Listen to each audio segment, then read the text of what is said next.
So we wanted to invite Evan Yu, the creator of Vue, for a chat. Hi, Dion. Nice to be here. Hey, Evan, thanks so much for joining us. Now, I'd kind of love to start at the beginning of the history of Vue and the story as you've kind of gone through different evolutions from version 1 to 2, and now what you're working on with version 3. Sure. Vue started out as a personal experimental project back in 2013 and was first made public in February 2014. The initial goal was really just to create something that I would enjoy using myself. It was a very small library combining the data binding that was inspired by Angular 1 with a ES5 getter-setter based reactivity system. Because we used getter setters, it was not IE8 compatible when it came out, which a lot of people took issues with, but I'm kind of glad we made that decision in the early days. Later on, we released version 2 and started adding more and more supporting libraries to it. So for example, we added a router, we added a CLI. So as we added these more parts, it started to become more like a framework. But we still kind of loosely follow the concept that it should be incrementally adoptable. So it's not as monolithic as some other solutions, but also it's no longer just a single library that does only one thing. The major change in version 2 was the introduction of the virtual DOM as the underlying rendering layer, which opened up a few interesting capabilities at that time. For example, server-side rendering or rendering to other platforms. Right now, we are hard at work in finishing up version 3, which is a major rewrite, and it brings up a lot of new interesting features and changes. There are so many things, so I'll just mention a few highlights here. We added the composition API, which exposes the lower-level reactivity APIs inside Vue for advanced logic composition and reuse in large applications. We rewrote the reactivity system using ES2515 proxies, which greatly improved performance. The rendering layer rewrite also has seen great performance improvements. The bundler, the library itself is now fully tree shaking compatible, so you will see smaller bundles. We added first-class TypeScript support, more modular internal architecture for better maintenance and tooling integration. So there's a lot more we're shipping in Vue 3. We're still hard at work in ironing out some of the rough edges, but it's going to be ready very soon. Got it. That's great. So you've been working on the web for quite a while, with 2013 being the birth of Vue, and obviously you worked on the web before then. I'm kind of curious, as you've kind of like seen the evolutions and seeing what's going on right now, how do you feel about web development in 2020? Like, what are the most pressing issues? What are you focusing on? Like, what are the problems that you see that web developers have, and how do you feel like you and Vue can help there? Sure. I think the ecosystem right now is at a transition period where we are seeing a lot of these new language standards features, new platform capabilities are being finally stable and consistent and shipped in all these evergreen browsers. So all these mainstream browsers in their latest version now have a very consistent support for these latest features. And IE11 is finally on the way of phasing out. So that sort of presents an opportunity for new stacks or new tooling to break free of the shackles of these legacy problems and sort of rethink how we can best take advantage of these new features that's now we can finally use for the large majority of our users. So I think, for example, most of these major browsers now support native ES module imports, which presents some interesting technical possibilities that we can leverage to build something to sort of rethink our development workflow. Got it. Yeah, I've actually been watching you in your Twitter feed there kind of explore some of these things. I've seen you working on Vite and VitePress. I was wondering if you could explain a little bit more on what these are doing. Sure. Vite is a work I would say it's a web development build tool that combines a dev server with a build step. Now, the interesting part is in the dev server, we are leveraging the browser's native ES module import handling to provide a bundle-free development experience. So instead of bundling your whole app, Vite lets the browser import your modules as needed using native imports and only processes them on demand when the browser actually requests them. So this has a few advantages over the traditional bundling-based dev servers.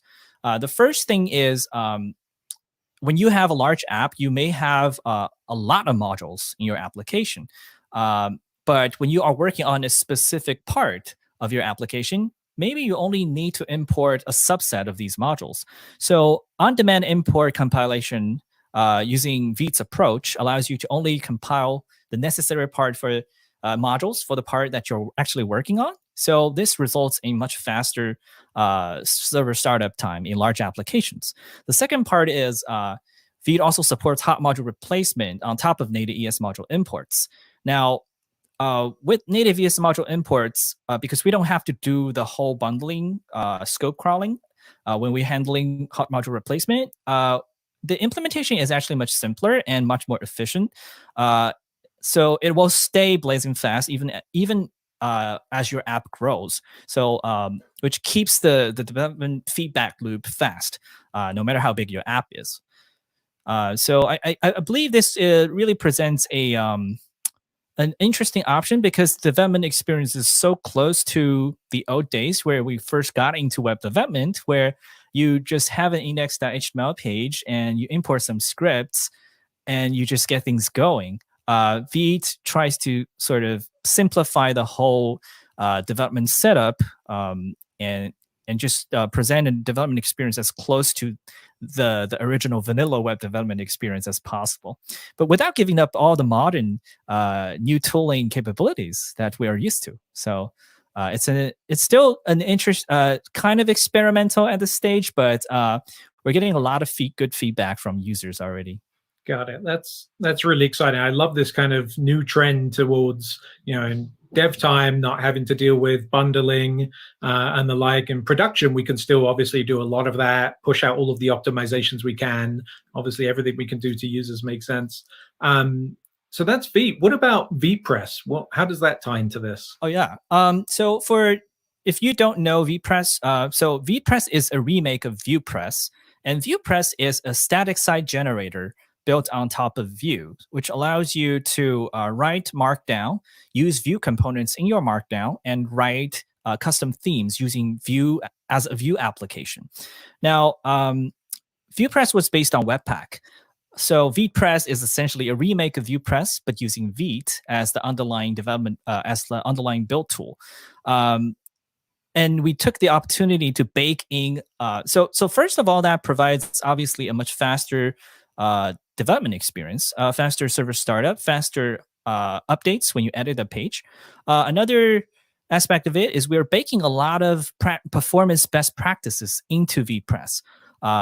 For example, some of these, we're seeing a lot of static site generators based on universal JavaScript frameworks, right? For example, we have Next.js, which is and Nuxt.js for Vue, which are both excellent projects. But when we are using server-side rendering to send static content to the client, we often face the problem of the double payload issue, where you're sending the static content as HTML, but you're also sending a lot of JavaScript, which was used to render the same content, and which is kind of useless when it's on the client. And then we're spending time on the client to hydrate those content using JavaScript, right? So there's a lot of room for improvement here, and VPress tries to tackle that.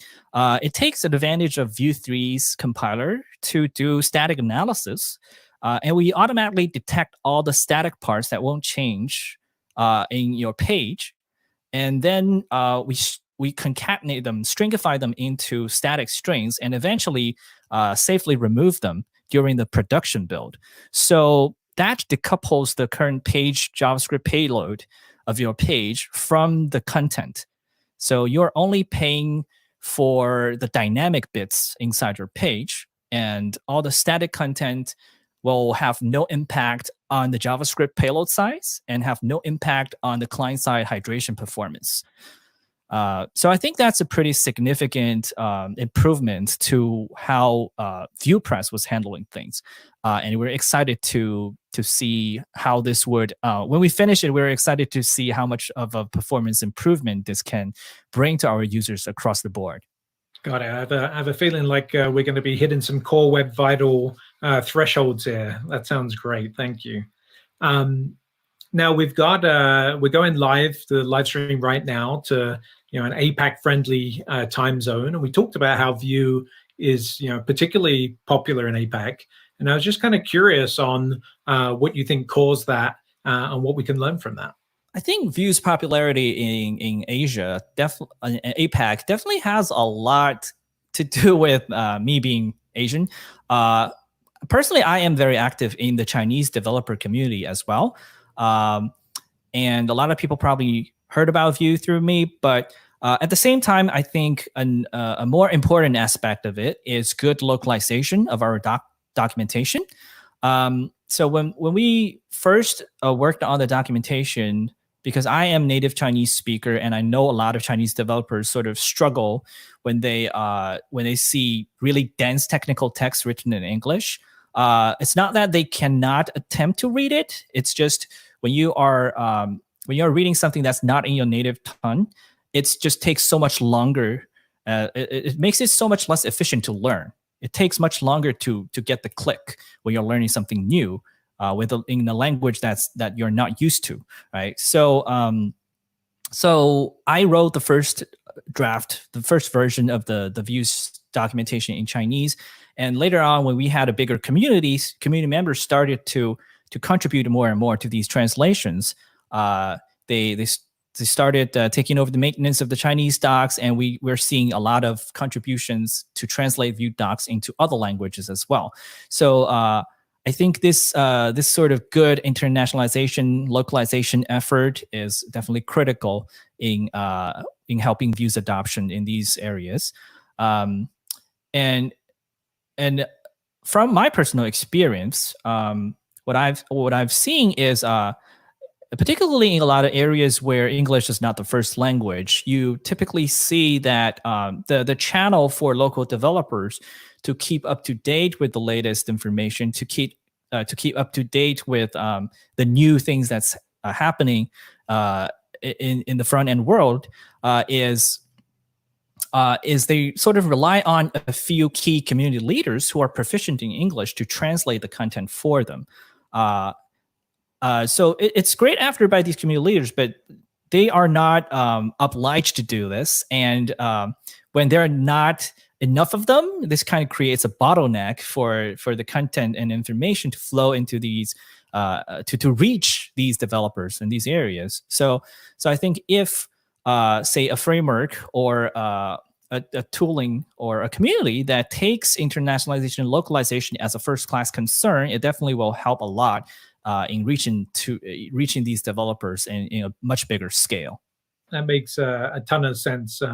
I've seen that on a few developer sites too. I remember one tried to add translations just through machine translation, and they noticed that a lot of the developers were switching to English, thinking that it was just that they were familiar with English and the like. And then it was only when they went through, a lot of it was the community actually taking the time to build really high quality translations like you're talking about. And then everyone kind of flipped back to that. So that makes a ton of sense. Now, before we go, I happen to notice that you're a karaoke fan, as am I. And I just wanted to ask if you have a go-to song. Don't Stop Me Now by Queen. Nice. Yeah, mine is Sweet Child of Mine. So yeah, on that note, before we start singing, I'm already kind of getting ready to jump to the mic here. We'll have to have a karaoke session sometime. But thank you so much for joining us, Evan. Thanks for all that you do, and all that the Vue community does for the web. Thanks for having me. Evan just spoke about his experimentation with a bundle-free developer experience. And on day one, we spoke about the work we've been doing to understand bundlers with tooling.report. Now, understanding what's going on in these bundles is really important and is one area that we're looking to explore in Lighthouse. So please welcome Paul Irish to tell us more. Thanks, Dion. So we have all spent a good amount of time configuring our bundles and our approach to bundling strategies. But ultimately, there's a lack of transparency when it comes to the JavaScript getting all bundled up and shipped into production. They're just these big files, and it's easy for us to treat them as black boxes. And some of us on the Lighthouse team have worked on community tools like Source Map Explorer, Source Map Visualization, to help understand what's happening inside of these files. And we've long wanted to bring some of that inspection into Lighthouse itself. So I'm going to show you a little sneak peek of some upcoming Lighthouse features that we hope are going to help a little bit. The first one is a new audit called Remove Unused JavaScript. Now, this is actually in Lighthouse 6.0, and it is listing all by file, the top files that are top JavaScript files that are unused, and it's giving you an idea of what percentage of them, how many bytes of them are actually unused. This is great, and it's actually just like what you see in the coverage panel in Chrome DevTools. But we can improve this if we know a little bit more about the actual JavaScript bundles. We can actually explode them and see, okay, for each bundle file, what are all of the original modules that were on disk source files, and understand how much of them were unused and used. And this really helps us understand a bit more about the kind of code that is not actually being run. Another new audit that we're introducing is one that identifies duplicate modules across JavaScript bundles. So in this case, you actually see that Lodash is in 2 separate JavaScript bundles. But we are really happy that this helps you see exactly cases where you probably could reconsider your chunking strategy to make for something a little bit more optimized. Another new audit is called Legacy JavaScript. What we're doing here is we're trying to find all the cases where you're shipping JavaScript to production, and specifically to modern browsers, where you're including things like polyfills, and you're compiling down to a level where the modern browsers don't really need them. Modern browsers understand a lot of modern JavaScript, and so we want to make sure that you're not over-compiling. Legacy JavaScript identifies polyfills and transforms and tells you what exactly it found in each file so that you can re-optimize your deployment strategy. Got it. And is this all powered by source maps? Yeah, exactly. Source maps are super useful, and they enable this really powerful analysis. And actually, if I can, we're working on a interactive UI for exploring this stuff in more detail. And so I want to show this. These are early mocks, but we wanted to provide that kind of rich, interactive tree map experience inside the tool as well. So this UI might look a little familiar to you if you've used some of these tools before, but giving you a view of across all your JavaScript files, and if there's a bundle, and if we can understand what's inside of it, we'll show it, and you can explore that in more detail. We're really excited to provide a bunch more information around here and augment it with data around code coverage so that you can see exactly what's happening, a table view to help prioritize all of the major things that you should be paying attention to, and let you explore it in detail so you can really find out what's happening and what you could change. So again, it's early. This will all change quite a bit, but we're really excited about bringing this experience to you. It's all coming soon to a Lighthouse near you.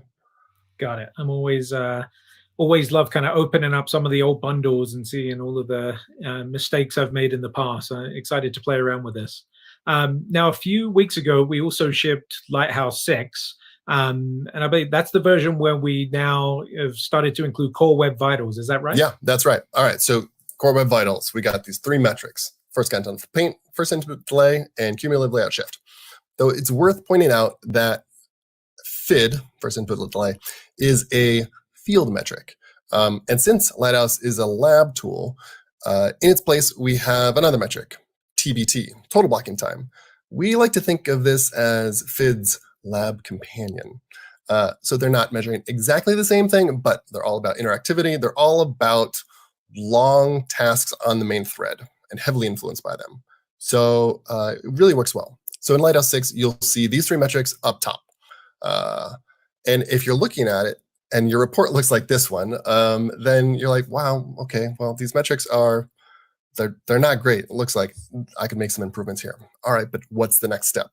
We've added some new audits to help point you in the right direction. So I'll just go right through them right now. First one I'll show is this, avoiding long main thread tasks. So here we're just listing the longest tasks on the main thread that you have, how long they took, and what URL we can attribute them to. And then 2 more. We have the largest contentful paint element. The metric itself is telling you at what time that paint happened, but that paint was associated with a particular DOM element, and here this will just tell you. And similarly, for cumulative layout shift, you want to know what the actual shifts were. Well, these were the DOM elements that shifted, and these ones contributed most to your total CLS value. So you could just read this, and so like you'll see this content container. Okay, yeah, I know what that is. But then if you're looking at these other 2 items and you're like, okay, but which actual DOM element is this? If you run Lighthouse through DevTools, we actually have a nice little surprise for you. So there, we kind of upgrade these element references. So if you hover over them, we'll actually just apply that element inspection hover tooltip that you normally get in DevTools. And if you click through, you'll see it in the DOM tree elements panel. So nice kind of integration to help you understand exactly what thing you're looking at. Anyways, this is just a small slice of all the new stuff in 6.0. Please, everyone, check out our blog post for all the rest of the fun stuff. Got it. I'm always a sucker for these audits. It's great to be able to kind of just go from the metrics themselves and the scores and like really go deeper to understand what's affecting them. Thanks so much, Paul. I love how we're making sure to open up as much data as we can with the Chrome User Experience Report.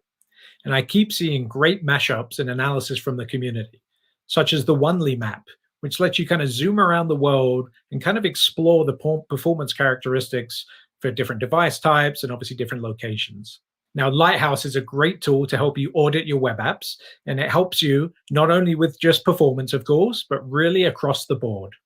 And we want you to be free to create the highest quality web apps that give you the biggest reach to users across whatever device they're using. Now, to hear more about the latest in PWAs and advanced capabilities, let's welcome Pete LePage.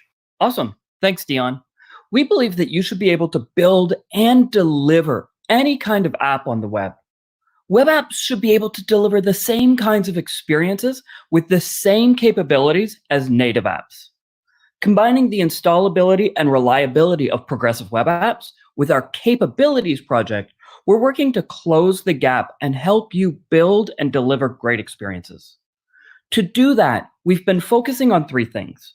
First, we've been working hard to give you and users more control over the install experience, removing the mini info bar, adding an install promotion to the Omnibox, and more. But one of my favorite things about the web is how ubiquitous it is. We know that for some businesses, it's really important to have your app in the store. At Chrome Dev Summit, we previewed a library and CLI called Bubble Wrap, then called Llama Pack. It makes it trivial to get your PWA into the Play Store. In fact, PWAbuilder.com now uses Bubble Wrap under the hood. In just a few mouse clicks, I can generate an APK that I can upload to the Play Store. Second, we're providing tighter integration with the operating system, like the ability to share a photo, song, or whatever else by invoking the system-level share service.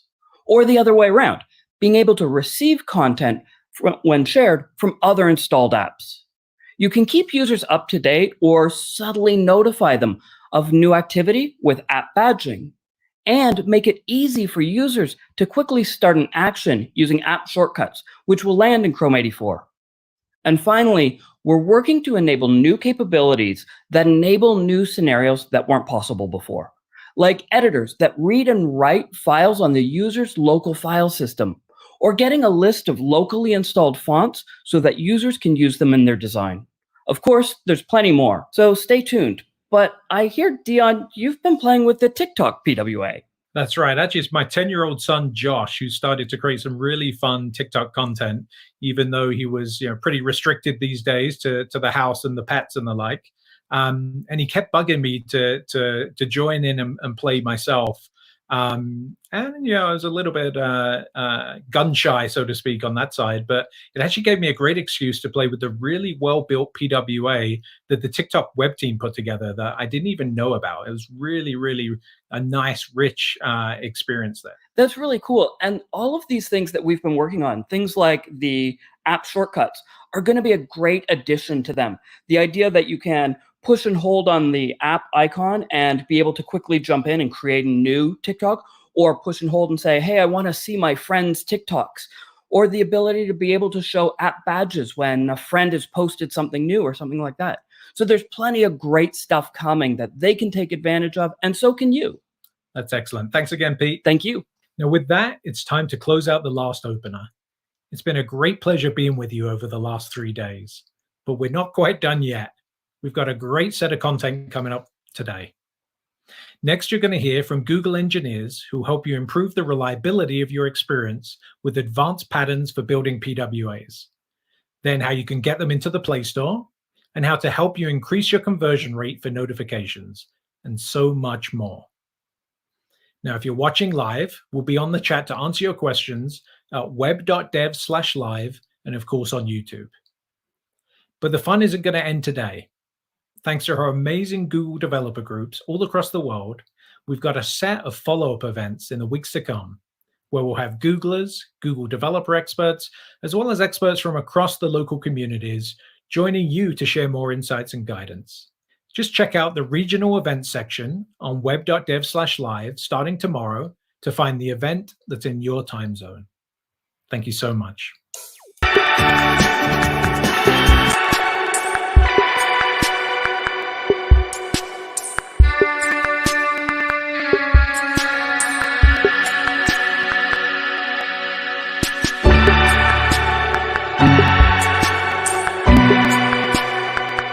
Using some sort of filter. All right, so one question. When you are starting a new project or you're given brand new repo and then like, hey, Soma, please start this project. Where do you start? What tools do you choose? Like, tell me about your like setup. This has evolved so much over time. I take a long time to decide, and I usually start out without a bundler. My preferred starting place is I just want to write latest JS, latest CSS, and the rest of it is out of my way until I'm going to solve it. It really depends on what the project is. I've been building a lot of static sites lately, and 11D is a recently, I guess, a relatively new tool for static site generation, and I've been converting some Jekyll sites into that, and it's just felt so nice and not super robust, which is what you sort of need for a static site. But then if I am building a more dynamic project, I'll either go with like Next.js or Gatsby if I want like React with a static site, because I like how it parses out to just HTML, CSS, and JavaScript. But there's 1,000 tools, and it really just depends. That's the answer. It depends. So I was a Webpack user, and I used Webpack because at the time it was the only one that supported code splitting. Because I knew I just needed to add this tag in the head, but like the HTML plugin had went, no, this is mine now, you may not touch. And then other things like in the earlier days of Service Worker, I just wanted like a list of the output files. I want like, let me know what the hash is going to be for these files. But reading the Webpack plugin docs, I was getting so frustrated. I couldn't figure it out. I used to use Gulp or Grunt a lot because at least I understood what was happening. And then with Webpack, I really didn't understand what was happening. Now, over time, I have kind of fallen in love with Rollup. So I have my own build system that I've been managing. It's probably my 6th build system I've made. If you go look at my GitHub history, I have a Grunt one, I have a Make one, I have Gulp ones. I've been following all these build tools for a long time. Here's how I feel about web projects: is complexity is inevitable. There's no way to get around it, and you're either injecting complexity from the beginning and making it worse, or you're waiting until your complexity confronts you. Yes, even if you start simple, complexity is inevitable. Idea of making website in principle is straightforward. You make HTML document, add style to it, and add some functionality to it too. But in practice, web development gets a lot more complex. Your application code may depend on outside libraries or different modules. You might be importing web fonts, or you might be pre-rendering portion of a page as a static site so that it can get delivered faster to the users. And chances are you're probably using build tools to manage all of these complexities. But because tools expect certain setup, sometimes seemingly simple tasks like add a line to HTML gets harder to accomplish.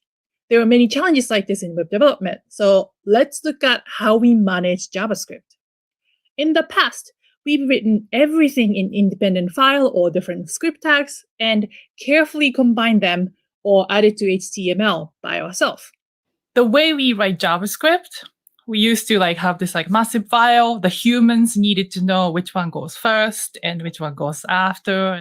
Yeah, and even you're making me remember where I started with bundling, which was a PHP script that concatenated all my JavaScript files together, which now feels wrong, but at the time felt very powerful.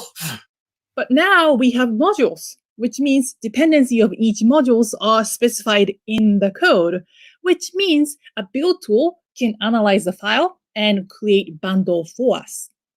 Even better, some tool like Webpack analyze which part of the code is actually being used and extract it to make smaller bundles. When we started writing JavaScript this way, I feel like Webpack came in the scene as a tool of choice with, things that has a lot of bells and whistles and do things like tree shaking and scope hoisting. So could you explain how Webpack handles this module JavaScript field? Yeah, so Webpack supports a huge number of module formats. Some of the common ones, obviously ES modules, CommaJS, everybody knows about, but it actually supports parsing and understanding the structure of System.js modules and AMD modules and even WASM imports. And so it takes all that information and in its in-memory graph representation, it attaches that and can use it to, if it only imported one thing from a module, it can essentially delete the export from that module that you didn't use. And that way, that code path won't end up in your bundle. And when you take that and you fragment it out, maybe that export was using another import from another module, and now that's unused. You can see how flowing that information through the graph, eventually you could end up removing a fair bit of code. So Webpack doesn't actually convert modules to an internal source format. It is more focused on understanding them and their structure as they exist on disk. Our JavaScript file does not have to be a single file. So tools like Rollup will split them up into smaller chunks. Can you explain why Rollup is really good at it? Yeah, so Webpack has its own loader, and so does Parcel, whereas Rollup by default is ECMAScript modules. That's where it lives. It lives in that world. So the output it generates is way simpler than the other tools. In terms of code splitting, Rollup's implementation is very pure, I would say. It will create the smallest number of chunks that it can, but it will create a small chunk, maybe a chunk just containing one function if that's the only bit shared by two entry points. And that's something that Webpack and Parcel don't do. They will duplicate that module in both of their bundles, whereas Rollup will always just create a separate chunk. It's very pure. It'll never duplicate code. And different script runs in different thread. Ideally, common dependencies are exported as one chunk, but subtools doesn't understand it, so it creates duplicate. What was interesting to me was that the Parcel supports worker and main thread splitting out of the box. Is there any backstory for that?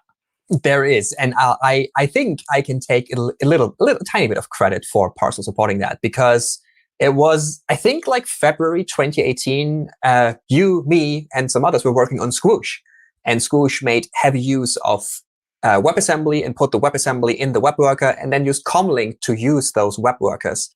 And we built Squoosh using Webpack, and we figured out over time that actually the way Webpack built that project, it put a copy of comlink into the worker and into the main thread. So the user ended up loading that code twice. Now, comlink isn't that big, so it's not that big of a deal. But with bigger dependencies, that could actually become a significant problem. And so I filed a fairly long bug on Webpack, like with a graph and everything, explaining why that should change. And it hasn't been fixed yet, but it's been discussed a lot. And I think John Larkin told me that Webpack 5 will finally be able to address that problem. But shortly after I opened that bug on Webpack, Devin Govett, who is the maintainer of Parcel, actually opened an issue himself on Parcel for himself, saying, I think we can do this. I think Parcel can fix this problem. And so I don't know how long it took him, but I guess a couple of months later, the bug was closed, and suddenly Parcels now supported this code splitting across worker boundaries. And that was just really, really cool to see. Beyond making JavaScript bundles, build tools help us manage assets too, sometimes separately and sometimes through JavaScript. So I think that as CSS has evolved, the tooling around it has grown as well. And I think that the first really big instance of CSS tooling came about with Sass and Less and Stylus and all of those pre-processor tools. And that was when Ruby was really big and they were written in Ruby, and it was sort of clunky and slow because then you had to wait for your CSS to process before it was spit out from Sass to CSS, for example. And then Node came around and that became a lot faster, and Sass was rewritten, and people were still using a lot of the benefits from that language, the Sass language. And then post-CSS sort of replaced a lot of that need because it allowed for you to do some of these same things. But instead of pre-processing and waiting for the developer to see their CSS file be exported, you could then run through the CSS file after you had already written it and then apply transformations and changes with post CSS. And that also enabled you to have pluggable, very small bits of code that was way less robust and just large in terms of developer fingerprint in your dev files and your architecture by enabling these small plugins like a auto prefixer plugin or something like for size, where if you wanted to use a size keyword, you could use that. And you could even write your own. So that was really cool. And I think that that has continued to this day. People use post CSS all the time. And now you're seeing a lot of additional CSS tools that allow for things like tree shaking and some of these optimizations that are beyond just minification. And that is really coincided with the switch to framework-based JavaScript as being so prevalent in the way we architect our projects now.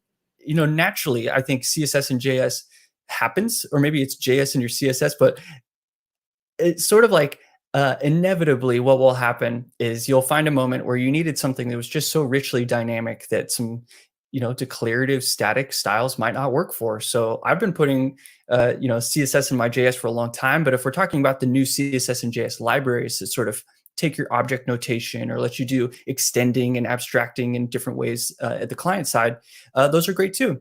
They all options for writing styles still have foot guns. So you just need to be careful, and you'll learn your tool the more you use it. Okay, so what's the quirks when dealing with assets? Yeah, so Webpack has a super long history with various techniques for doing this. At its simplest, there are tools for essentially you can take a loader, which is a transform you apply to a module, and you can apply that to something that isn't JavaScript to turn it into a string in a JavaScript file. And so historically, the way that assets have worked in Webpack has tended to center around turning them into a JavaScript thing, even for assets where the asset itself might have dependencies either on JavaScript or on other assets. It will turn that into a JavaScript module with a string and turn the dependencies, the CSS import statements, into JavaScript require calls. And so it will sort of inject them into the graph by converting them to the equivalent JavaScript code. Now, this is changing in Webpack 5, but for other tools like Parcel, assets has been a center of it from the beginning. One thing that sets Parcel apart from many others is that they actually don't use JavaScript as their entry point, but HTML. So what is considered an asset in many other build tools is their main entry point in Parcel land. And that makes sense because on the web, that is the thing we go to. We go to HTML pages, and from there on, we reference assets. So whether you reference an image from JavaScript or from within HTML, Parcel will understand that. And that's actually really cool. And it does this to many, many layers. So if you reference a CSS file from HTML and that CSS file references some images, all of these things are tracked by Parcel, and they will be hashed, and they will get a version number and whatnot. So it actually builds an entire asset graph. What Sarma just explained is called asset hash cascading. If one file in a graph is updated, then the file hash changes. And because of that, hash of the file that used the updated asset should also change. This is important so that we can control cache for better performance. Let's see how Rollup handles it. Yeah, so right now, hashing is Rollup's weakness, and it's something they know about, and it's something they are going to be working on fixing very, very soon. So when you generate the hash for a file, to that little bit of the file name to go into the end of the hex letters and numbers, you need to do that as late in the process as possible. And you want it to just be based on the contents of the file, like not the directory it's in, not your config settings, anything like that. If you've got JavaScript which imports JavaScript which imports JavaScript, it does the right thing with the hashing. You change a leaf one and it changes all of the other ones in the chain because all of the URLs have updated. Whereas with assets, you use a magic string in Rollup and Rollup will change that to be the assets URL, but it does that after hashing. So you update your asset, it changes hash. It updates the JavaScript file fine, but it doesn't update the hash of that JavaScript. So it's a weakness, but they are fixing it. These differences and gotchas in our build tools are a constant source of frustration. As Yuna said, the best tools for the job really depends on your project. And so, we wanted to make it easier for you to navigate this landscape. Tooling Report is a new website that gives developers like you an overview of various features supported by different build tools. We built this website so you can evaluate and choose the right tools for your next project. Or maybe you are in the middle of migrating from an infrastructure and hitting a roadblock. Tooling Report should help you answer your questions. We've essentially written a test suite for different tools based on common web development practices. So you can read why those tests are relevant and see how each tool handles it. And when you are ready to implement yourself, you can look at our test code to see how you might integrate certain features into your build setup. We also welcome your contributions. So if you think certain features should get tested, please raise an issue on the repo. Thank you, and please reach out if you have any questions.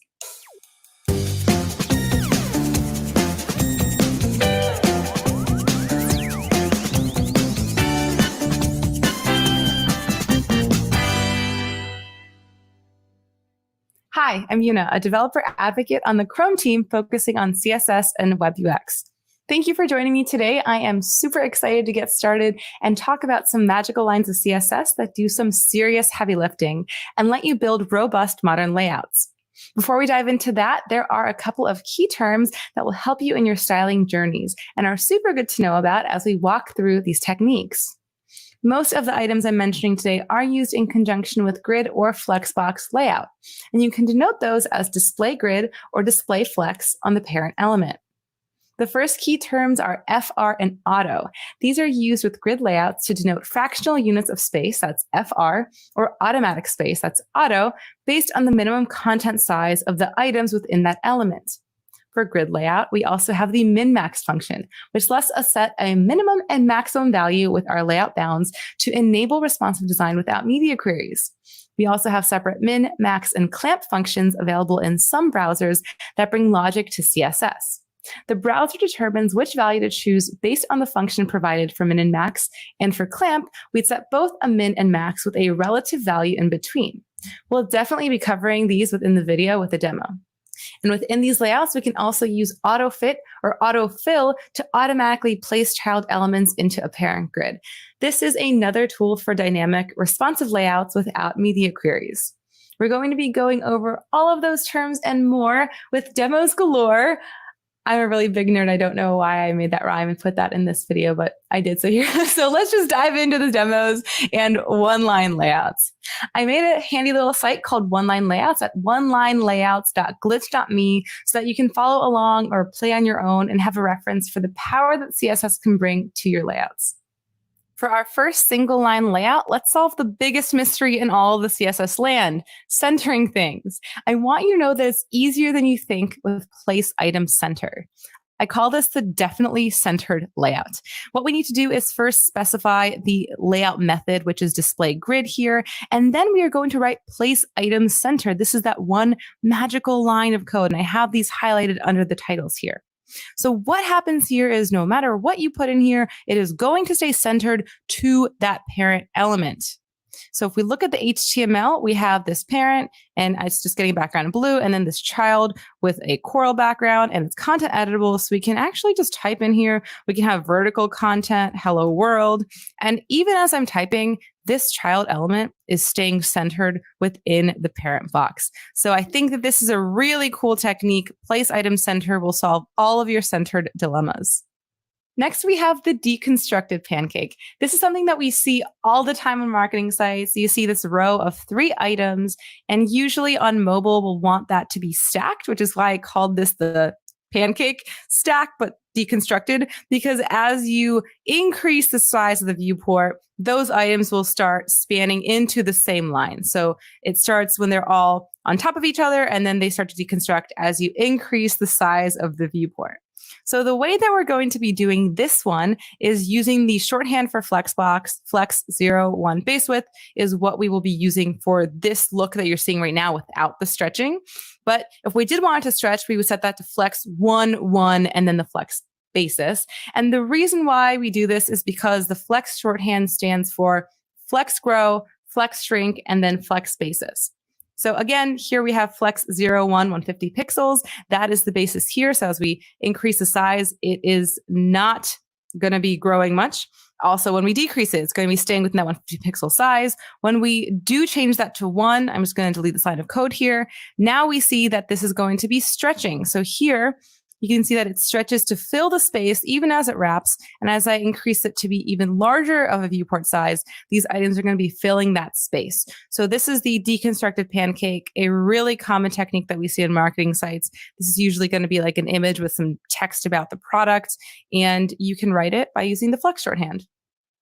I like to call this one sidebar says, and it takes advantage of that min-max function for grid layouts.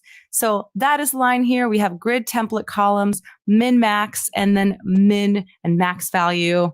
That's pretty straightforward with min-max. But what this is doing is essentially as we are increasing the size of the viewport, it's going to be taking that 25% size, that max size. And as we decrease it, it hits this point where it's 150 pixels and where 25% is smaller than 150 pixels. So it's going to clamp it at that minimum size. So it's going to be increasing when it can take up that viewport space.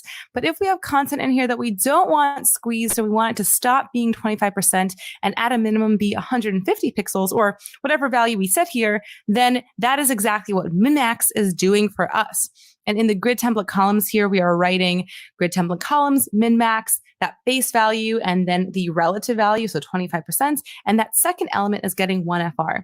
So if we look at the HTML, we have these 2 elements, this yellow sidebar section, and then this purple content section. And they are taking up the units of space that we are specifying. In this specific case, we could actually even set this to auto, and it would be looking the same because we are only setting the size to that first element. We're going to go over auto versus 1FR in the next example. But I think that this is pretty neat, a great way to set a minimum size, but then let your elements stretch on larger viewports to fit those layouts a little bit better based on how your user is seeing your website. Next, we have the pancake stack. Unlike the deconstructed pancake, this one does not shift when the screen changes sizes. This is a very common layout that we see for both websites and applications across mobile and desktop functions. So it looks like this as we're increasing and decreasing the size. This content is not changing. And what we are doing to create this is we are writing the grid template rows to be auto, 1FR, and auto. So what we are doing is essentially telling the first and last row to take up the space that the internal elements allow. So if this header was 2 lines, then it's going to increasingly take up more space within this vertical layout. With this auto section, I could have more content here, but it's not going to increase the size because what we're doing is setting the auto placed row first to take up that specific size based on the content within it. And then the remaining space is the remaining fractional unit. So as we increase this also vertically, you could see that the first and last row are not growing. They're still only going to be taking the size that they need. But if I decrease the horizontal space as footer content moves on to the next line, it is going to be taking space up within that layout. So with grid template rows, auto, 1FR auto, you can create the pancake stack. You could even have an application toolbar down there. Again, this is one that we see really commonly. And grid template rows, it's a great one to know. Another very common layout is the Holy Grail layout. Does this look familiar? I think we've all seen a website or two that looks exactly like this at some point on our web journey. We've got your header, your footer, your left sidebar over here, your main content, and then a right sidebar. And we can write all of this in one line of code using grid templates. So grid templates allows us to write the grid template rows and grid template columns at the same time. So that's pretty neat. It's also super responsive. Again, you see this auto content taking up what we are specifying here internally, and then this main content taking up the 1FR. And so what we are specifying here is grid template with auto 1FR for this middle space, and then auto for the footer. And then we've got our columns of auto, 1FR, and auto. So you get the whole Holy Grail layout with grid template and auto, 1FR, auto, slash, auto, 1FR, auto. This slash is what denotes our rows versus columns when we are writing the grid templates. So I think that this one is great to know. Grid template is something that I use all the time. This is not like exactly one line. I mean, all of these, you have a little bit more to add. But with this, when you are writing a grid template, you can then specify grid columns and grid rows for each of these elements. So here I'm specifying what grid column I am placing the header in. I'm going all the way across all three, so 1/4 to get those grid tracks from the first track to the last track. And then the left side, we have it going inside the first. So from 1 to 2, this main section going from 2 to 3. So that's going to be taking up the middle section. And then the right side is from 3 to 4. So that's going all the way to the end of this grid that we've created. And then for that footer, it's going all the way across, just like the header. So you do specify where items are placed when it is a little bit more of a complex UI.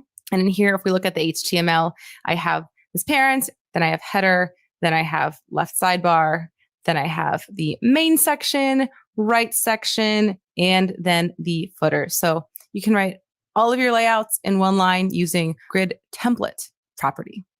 Next, we have another classic, the 12 by or 12 span grid. You can quickly write grids in CSS using the repeat grid function. And here we're setting a repeat of 12 columns. So that looks like this: grid template columns, repeat, the number that we want to repeat, and then 1FR.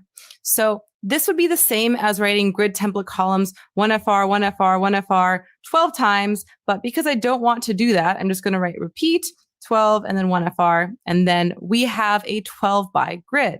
So now we can place our items within this grid however we want. If we want it to span all the way across the 12 columns, we would use this span 12 element. I just gave it a span 12 class and have it going from 1 all the way to 13. So it's taking up the full space of the 12 columns, ending at the grid track of 13, which would be the end of that 12th column line. For the span 6, this is going from 1 to 7. For span 4, this is going from 4 to 9. It can go anywhere. I could start this at the first line and then make it go all the way to 9. I could have this go to 5 and have it still span 4. But the cool thing is you can just place this wherever you want inside of your UI. So if I wanted to have this start from 6 and go to 10, I could do that. And then we have this span 2, and this is just going from 3 to 5. Again, that could be placed anywhere. And then a peep at the HTML. We just have this parent element, and then the inside of here, we're just giving it classes based on those span elements that we were just adjusting within that grid template.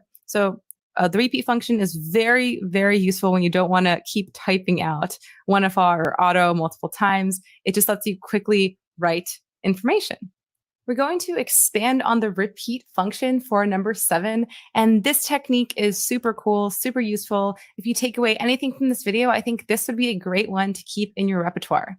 I like to call this the RAM technique, which stands for repeat, auto, and min-max. And the line of code here looks like this. You have the grid template columns, repeat, auto fit or autofill, min-max, the base value, and then 1FR for a fractional unit. And here we have that base value as 150. I'll show you exactly what's going on. So as we increase the size here, these elements are going to fit to take up the space, these 4 boxes. As I decrease it, they're going to hit this 150 base value, and then they're going to wrap onto the next line. But here we have them auto-fitting, so they're going to be spanning to take up as much space as they can. There's some really cool algorithms at play here. Now, if we change this to autofill, this will look a little bit different. So let me just update that to autofill. Here now, as I increase the size, it's not going to be spanning and stretching to take up the remainder of the space. It's actually going to be using that 150 pixels as a baseline and stay within that. At smaller sizes, there's no difference here, but you really see the difference at larger sizes as you have additional space. And I use this technique on the page that you're looking at here itself, this autofill, so that these 2 segments would stretch and shrink, but not exceed a specific space that I wanted them to. And then I have them centered. So you can center this within the parent as it spreads to a larger size. That's always an option. And a really great technique to know. Remember RAM, repeat, auto, fill or fit, and then min-max. And you can get these responsive boxes. You can use these for images. You can use them for a lot of things. It's something that we see all the time for cards. And this is a great use of all of these fancy new grid capabilities in CSS. For our next layout, we're heading back to Flexbox land. I wanted to include this one because I just find it so useful and I use this all the time. I called it the lineup. Why? I don't know. I'm tired. If you have a better name, please let me know. Leave a comment. But the main thing that I wanted to demonstrate here is justify content for placement of items. And here specifically, I wanted to highlight justify content space between to place items at their edges. And so in this example, we have these 3 cards, and you can see that as I'm stretching or shrinking the size of this viewport element, they are maintaining the same height as each other. And in fact, we are having them fit to the top and bottom and this interior content. So this description, like I can keep typing here.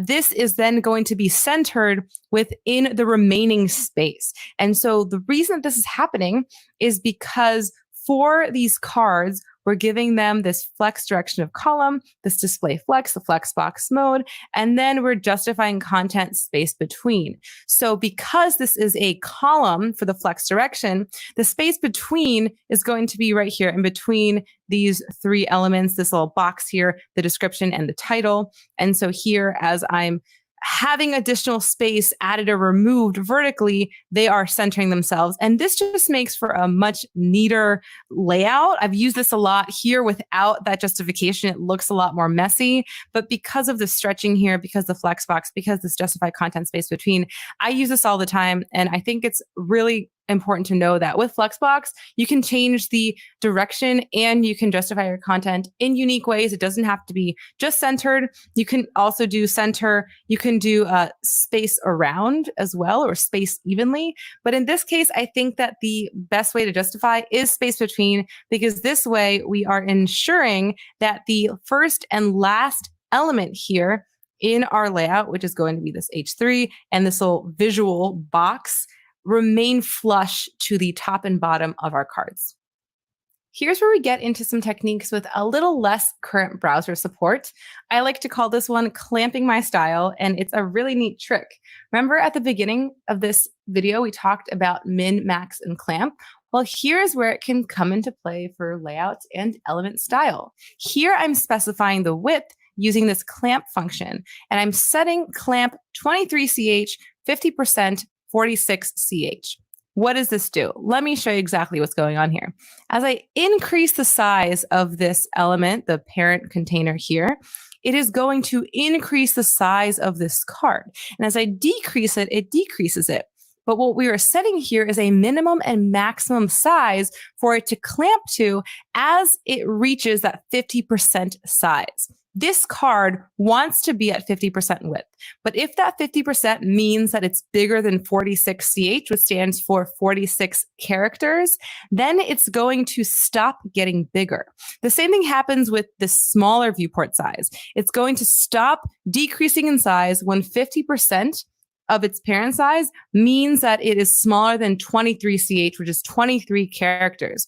And these specific character units can be used to make legibility a little bit easier. So in this case, I don't want this card to get any smaller than that because then the paragraph gets harder to read. And same thing with getting bigger than 46 characters. Then it gets too long and hard to read. So you can use width, clamp, minimum size, the actual size, and the max size to create some really cool responsiveness within this element itself. And you can also use clamp for font size. That's a really great use case too. You can have this responsive, flexible typography. You could have like clamp 1.5 rems and then a say 10 VW for the viewport width, and then 3 rems as the biggest size. And that way, as you resize your window, you're going to be having a minimum value of 1.5 rems, maximum value of 3 rems, and then you're going to have that grow and shrink into that remaining space. So it's pretty cool to see this actually working in a browser. Again, this doesn't have full browser support, but it is a really great technique. So if you're using this, make sure that you have fallbacks and do your browser testing. And finally, we are at the end, and this is the last layout tool. And this layout tool is the most experimental of the bunch. This was recently introduced to Chrome Canary and Chrome 84 Plus, and there is an active effort from Firefox in getting this implemented in browser, but it is currently not in any stable browsers at the time of this recording. I do want to mention it though, because it is such a frequently met problem, and it's just simply maintaining the aspect ratio of an image or a video or of an iframe. And so what this is respecting the aspect, respect for aspect, that's the name I gave it. And it is the aspect ratio property. Oh my gosh, I'm going to be so excited when this is implemented in all browsers. What this is doing is, as I am resizing this parent element, the image here, so this is just like I gave it a class of visual for this box here that is right here. This is getting an aspect ratio of 16:9, and no matter how I increase it or decrease it, it is going to keep that aspect ratio. This is something that is so needed for when you are pulling in content from a CMS or otherwise, and you have a specific dimension that you have that media at. And this, for example, in the previous example, if I scroll up, as I resized here, since I'm only setting a height and it's just getting the 100% width of whatever remaining space that I'm providing here, it's actually changing the aspect ratio of the sole visual box. And that's not what we want. That is going to make you force a decision on if you want to either fit the content inside of there so it's smaller and fits within the space, or if you stretch it out and you have it fill the content and then you're only seeing a piece of that media, not the full image. And that's also going to cause all sorts of problems. So having this aspect ratio is very exciting. You can also set this to a square if you do 1/1. You could have this be 1/2, where you have this actually longer than it is wide within this parent here. So that's going to be maintaining that aspect ratio. And it's just exciting. So I wanted to mention it and let you know that it's coming down the pipeline. And those are the 10 really powerful lines of CSS that I wanted to talk about in this one-line layout video. I hope that you all learned something new. And if you're looking for these demos, check out oneLineLayouts.glitch.me.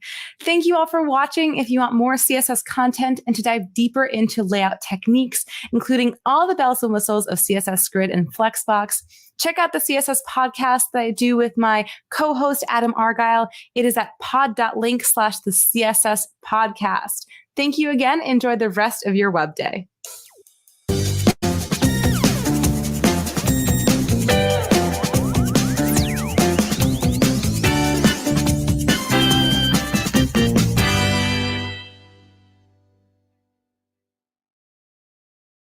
Hello, I'm Jake. I'm Jason. earlier in this conference, we released. Is this a conference? Actually, is this a conference or is it just like an event? I don't know. Let's call it a conference. Earlier in this conference, we released tooling.report. This is a website. It looks at all the different JavaScript bundling build tools, shows the things they're good at and the things they're not so good at. But in this session, we are going to write our own plugin. Right. So cruising around the web, we see lots of sites with performance issues. And a lot of times these can be solved with something simple, like a preload tag for a web font or some selective code splitting. But the thing is, when these are controlled by a build system, or even like deep in layers within a build system, making those changes can be really tricky. So supposedly simple changes can start to seem impossible. Yes, but once you're familiar with writing build plugins, sure, that means you can write build plugins, but it also gives you like insight into how the build tool works. It makes it easier to debug things when they go wrong. And of course, it means that you can go and help with community plugins as well and do PRs and add features and fix bugs, that kind of thing. Definitely. So we're going to create the same plugin for Rollup and then for Webpack, just because those are the two most popular and growing build tools that we've seen. So what are we actually building? We are going to build a service worker plugin. Of course, we're going to build a service worker plugin. So the actual like subject matter of the service worker plugin itself doesn't matter all too much. We picked this because it touches on a couple different parts of the build process. So it's one of those things that seems simple on the surface, but there's actually quite a bit of complexity when you dig in. Right. So here's the app. Now, we're not going to go through the whole app, but it has JavaScript, CSS, images, and HTML, all of which are part of the build process. Right. So the bit that we care about for this session is specifically the registering of a service worker. So the URL for service worker should never change. And this is because we need to be able to go and check for updates at that URL. But it'd be really nice if we didn't have to duplicate that URL here and in our build configuration and on disk.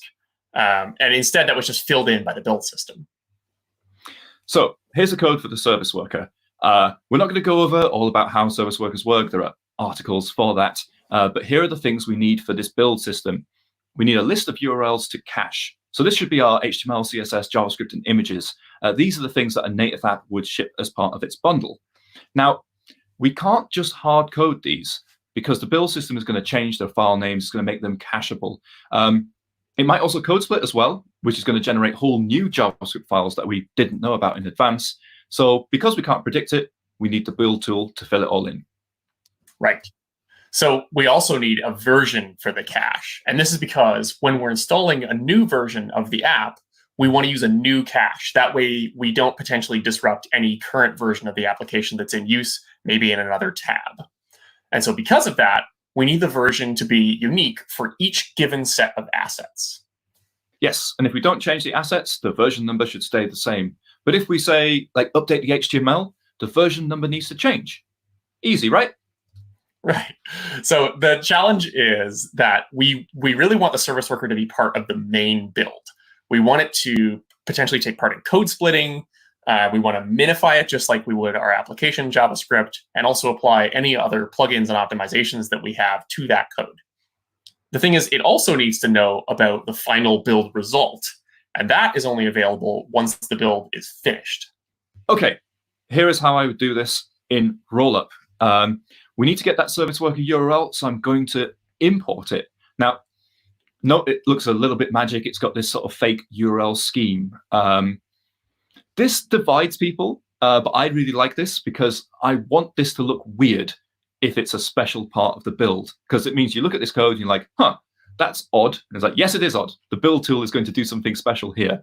And it also means like if the build tool doesn't do something special, it is going to fail really, really early. But like I said, this divides people. Jason, how do you feel about this? I mean, I like this. I for the fail early reason, like that's a nice thing. If you pull this code into a new project, it's going to tell you, hey, this isn't a thing, which is sort of exactly the message you would want to receive. But I also like that, on the right-hand side of that colon, it's still just a module path. So it's really clear, for you when you're visually looking through, this is the special part, this is the regular part. Yes. So all we need to do now is create the build plugin, I guess. So here's the config, the Rollup config. You've seen this before if you've used Rollup. I'm going to import this new plugin and add it to our list of plugins. Now all we need to do is write it. Rollup has a one-pager on how to write plugins, but it's quite a long page. But I have to say, like, the API is really well designed and the documentation is really well written. So let's get started. This is what Rollup plugins look like. It's a function that returns an object. It has a name as part of that, and that's for error handling and logging. But everything else, the rest of the object, is just methods that are called throughout the build. They're essentially callbacks. Rollup calls them hooks because they're hooks into the build process. The first hook we're going to look at is resolve ID. This is called for every module that's loaded. So it's going to be called for the main file there, but it's also going to be called for this import and everything it imports, like including dynamic imports. The ID you get is the raw unedited import ID. So it's going to start with the // in this case. And in this case, it's going to include our special made-up URL scheme as well. The second argument is the importer. This is the path to the module which did the importing. And this is the only time you get this piece of information. The job of the resolver is to return a full absolute ID that doesn't need the importer anymore. So, any relative paths should be turned into absolute paths. Now, if you've used Rollup before, you'll know that it doesn't support node modules out of the box. You need to add a plugin to be able to do that. It's an official plugin, but you still need to add it. All that is a resolve ID hook.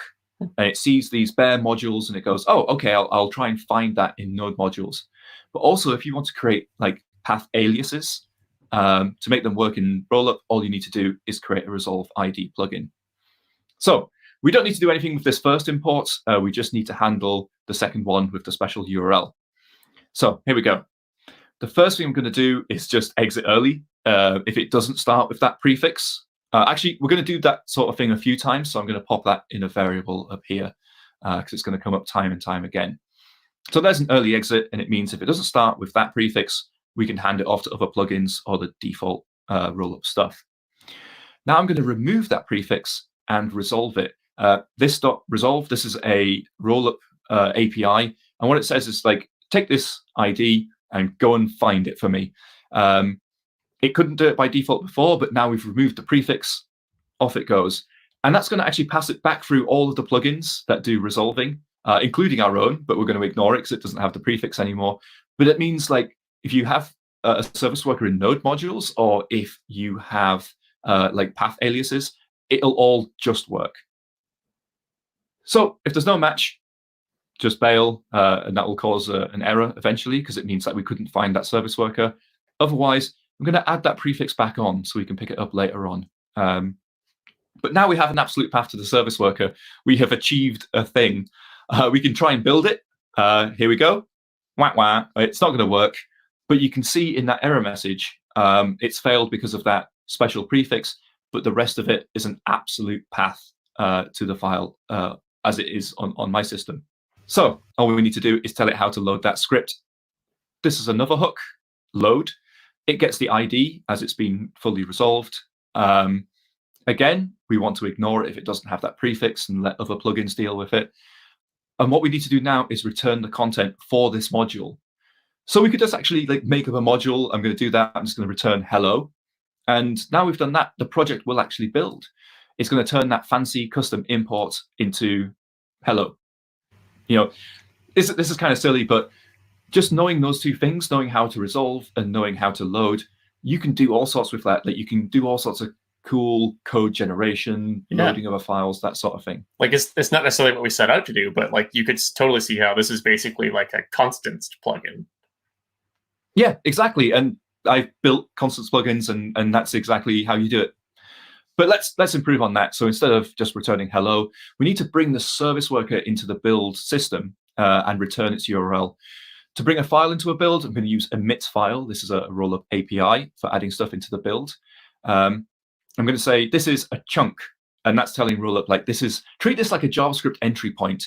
So it should be processed by all the same plugins that deal with JavaScript, like minifiers and code splitting and all of that sort of stuff. It could also be asset, and if it's an asset, that's like an image, CSS, I don't know, WebGL shaders, like anything that's not JavaScript. Essentially, you can process in this way. I'm going to give it the ID. and that's telling rollup where to find it. So we've removed the prefix again. And I'm going to give it a file name. And this is not something you would usually do. What this does is it overrides the naming system that rollup would usually use, because rollup would usually add a hash to this file. But with Service Worker, you don't want its name to be changing. You want it to be in a static location. So that's how we achieve that. Actually, I'd say like this is something that you would offer to the user as configuration. So I'm going to do that. I'm going to add an option object to the top here, and I'm just going to like change the variable down here. So it's using that. So that means the user can change the path of the service worker, the file name, all of that sort of stuff. Now what we need to do is get the URL for this file and strap in. It's a bit of magic. Woo! There it goes. So I'm returning the import meta and then this sort of magic string that ends in a file ID. And we got the file ID from emit file. Rollup will see this and it will turn it into a URL for the resource. So here's what that looks like. Here's the input and here's the output. So it's created this URL object, and it does that so it can create a relative URL from this script to the service worker. Because on the web, if you've got an image tag with a source or whatever, or when you're calling service worker.register, by default, URLs are relative to the page. But rollup doesn't know anything about the page, so it creates this script relative URL. You can actually configure this in rollup, so you can tell it, hey, all my stuff is actually at the roots of the origin.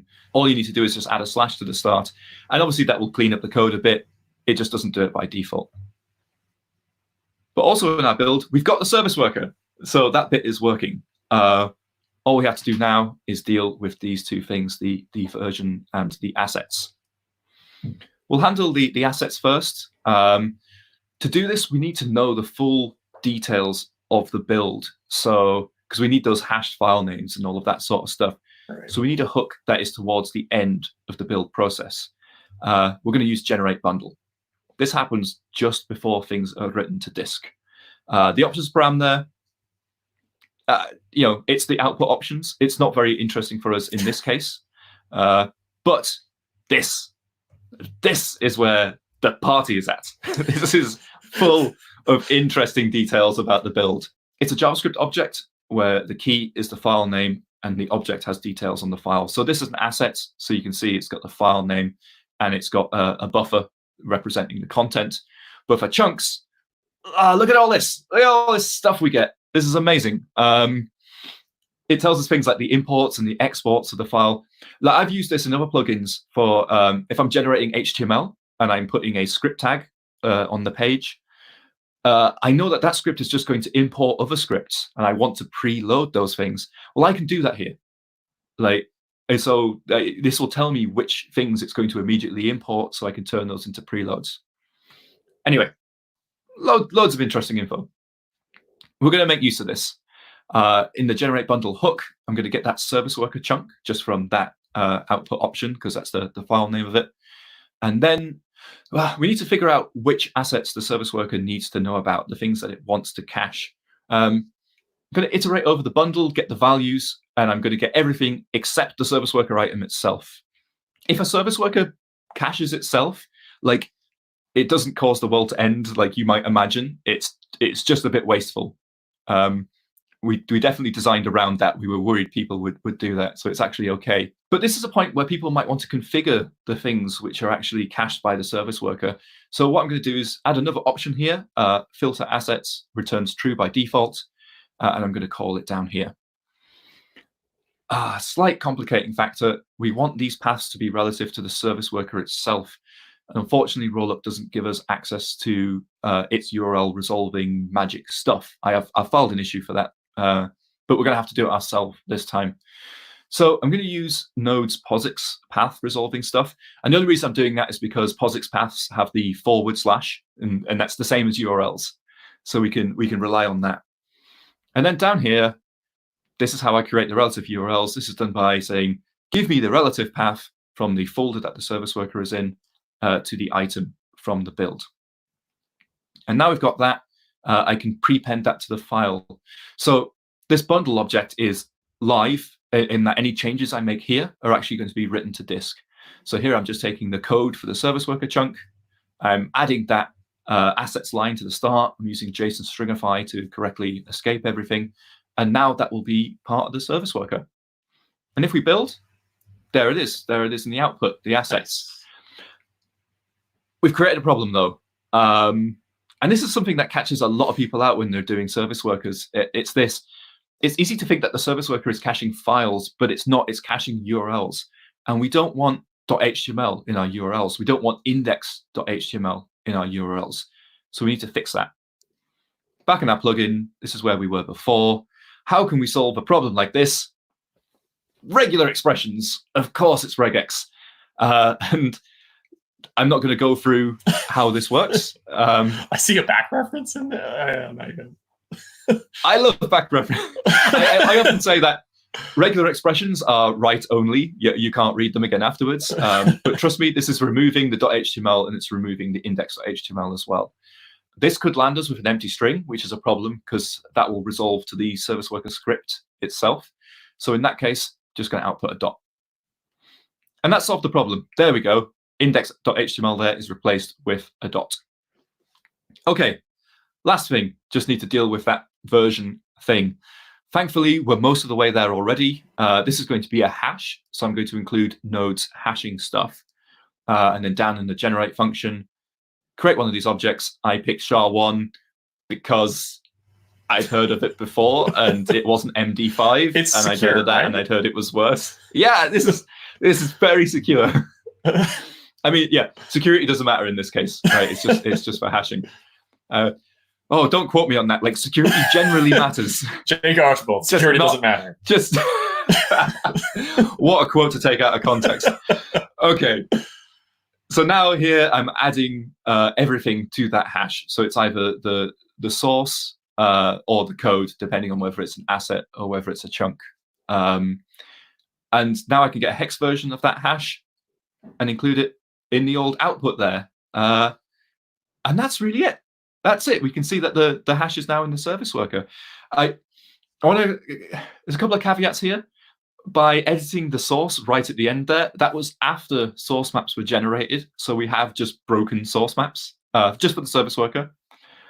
I found an issue with rollup because I would like there to be an easier way to do this. So hopefully they can add something. We could probably work around this by adding those blank lines in a transform step, so we can fill them in later, because that will those extra 2 lines at the top will at least be taken into consideration with the source maps. I don't know. It would be good if there was a proper way of doing this. But anyway, that is it. That is the full plugin. So, Jason, how would you do that in Webpack? Right.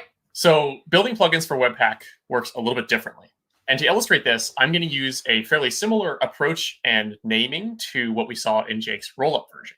Much like with rollup, the place where we're going to start will be the bundler config.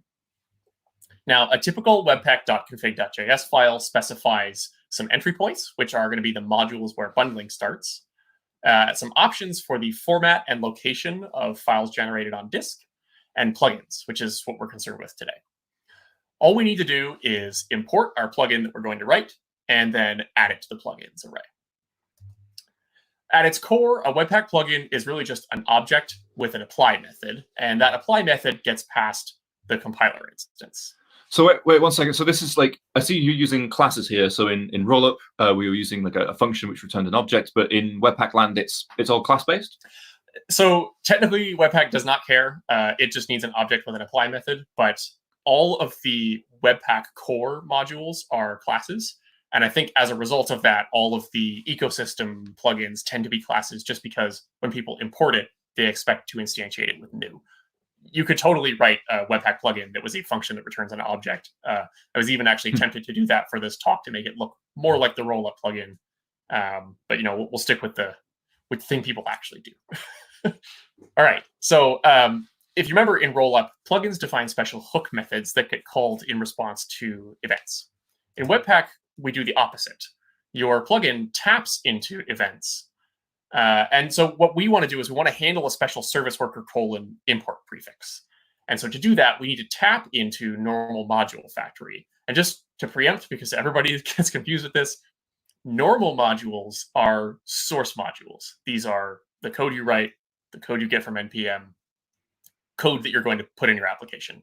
There are other types of modules, which is why there's other module factories for things like loaders. Basically, they're more on the infrastructure side of things. So if what we're looking to do here is resolve our own import, we use normal module factory. And so similar to with Rollup, anytime we tap into something, we want to pass it a name, which is the name for our plugin. And this gets used for debugging and logging purposes, and also when taking performance profiles. So within normal module factory, we can now hook into Webpack's resolver. And this gives us a reference to Webpack's own resolve function, which is the thing that sort of handles finding modules and loading them from disk. But it also lets us return our own custom resolver function, which gets passed a dependency description and a callback because it's asynchronous. And so this function, we can call the original resolve function. We can do something custom. We can combine the two.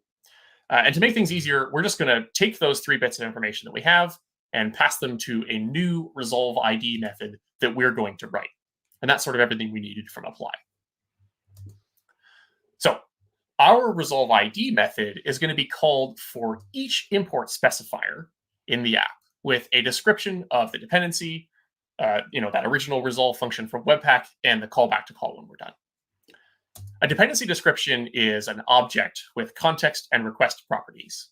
Context is the directory of the module that's doing the importing. So in this case, /. And request is the unmodified import specifier. So in this case, it includes our service worker prefix and also the relative path to that file on disk. So similar to Rollup, the first thing we want to do is figure out whether this is an import that has our prefix that we want to handle. If it isn't, then we can just call Webpack's original resolve method. It will do what it would normally do. Since there's no prefix, we don't really care about that module. But if it does have the prefix, we need to remove that prefix and then pass it through resolve. And so if the module can't be resolved, we can just forward that error up. That will break the build. There will be an error in the console saying, hey, couldn't find module sw/index.js. If it does work, then it'll pass us back a new dependency object where the request property is a fully resolved disk path. The thing is, we don't actually want to resolve this module to a path, right? We want to resolve this module to a string somehow, right? The string that contains the location of our service worker.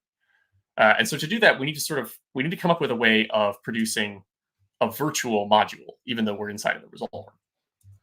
Essentially, we want to intercept this service worker prefixed request and then resolve it to a module that we create on the fly that doesn't actually exist, that just exports the string URL of our service worker. And then one thing we do need to account for here is when we're working with URLs in Webpack, we need to make sure that we respect any Webpack public path magic global that has been set. And so this is either the output.public path configuration value or some value that has been set at runtime. Right. Okay. So this is another difference from Rollup. So Rollup had to do some of the magic around resolving URLs and stuff, whereas here you've just got a string, which is like, where in the web root is it? Right. Yeah. So like Rollup, right. They have automation here to sort of give you module relative paths. In Webpack, it's a configuration value. And the nice thing is, because everybody uses that configuration value, all plugins tend to respect it. But so here, if we combine these two strings, we'll get the /, which is our default Webpack public path value. And that means that the result of this import will be the service worker's URL. The thing is, we haven't actually explained how to construct a virtual module yet. We know what we want to do. We don't know how to do it. So first, we want to start with that code that we want to generate. And you notice here, I've parameterized the URL from that code string. And that's because we want to make that configurable. So in our constructor, we'll accept an output parameter. The developer can pass us the URL to use. We'll store that. And then we can inject it into our code by JSON stringifying it, which will escape it and wrap it in quotes. And then the last bit is to take our piece of code and pass it back to Webpack. And to do this, we're going to use something called raw module. And we're going to import this from Webpack core. So raw module is basically a way for us to provide code back to Webpack in the same module format as it would expect modules loaded from disk. And the reason why this matters is we need to provide Webpack with an object that has a source method that returns a code string and an identifier method that returns some sort of a unique identifier for that module, in our case, based on the code string. And in doing this, Webpack will actually grab the code that we send back to it and avoid ever going to disk to resolve this module. We'll just use whatever we pass. So now we have our import resolving to the URL of the service worker, but that URL doesn't exist because we have not yet generated our service worker. Let's do that. For this, we need a new plugin hook. And so when we need a new plugin hook, we have to jump back into apply. We need information that's going to be codified into the service worker, those version and assets globals. And to get this, we need to tap into something that happens at the end of the build once that information is available. So for this, we can use the emit hook. You'll also notice we're using tap async here, and this is because our emit hook is going to be asynchronous, and we want to hold back compilation until we're done working. So the emit hook gets passed a compilation instance and a callback, which we're going to forward onto a new method just to keep things clean. In Webpack, each compile pass is referred to as a compilation, and the main thing that we're interested here is the generated assets, which are an object where the keys are file names and the values are asset descriptors.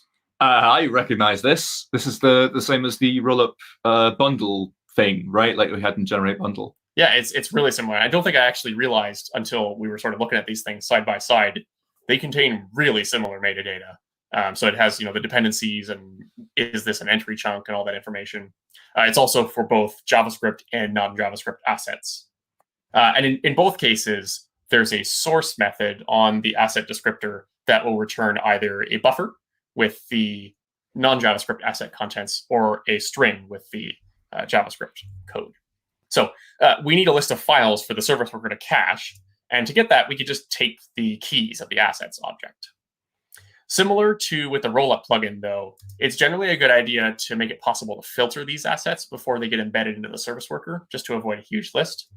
So we'll add a filter assets constructor parameter that a developer can set and provide a function that takes a file name and returns a Boolean indicating whether that asset should be in the list. Now we have our list of asset file names. The next step is to calculate a version based on a hash of their contents.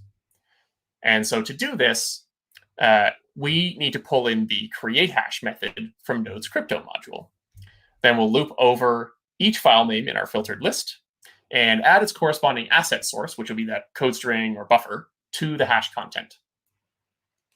Then our version string is just going to be a hex digest of the combined contents of all of those assets.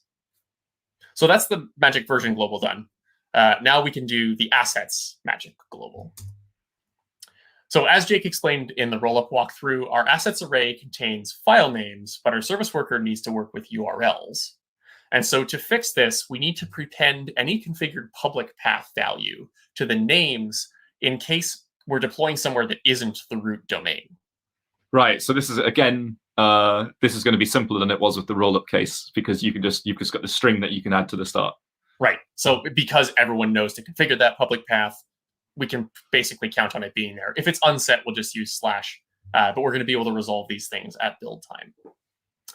So I'm showing some of my biases here, but I think this is way more complicated than the rollup solution. But it's interesting seeing these little details that, I'm like, oh, I wish rollup had that. I mean, I know why it doesn't, but oh, that would be so much simpler for me if it just had like a public path, string or whatever. Yeah, maybe that's part of rollup adding that.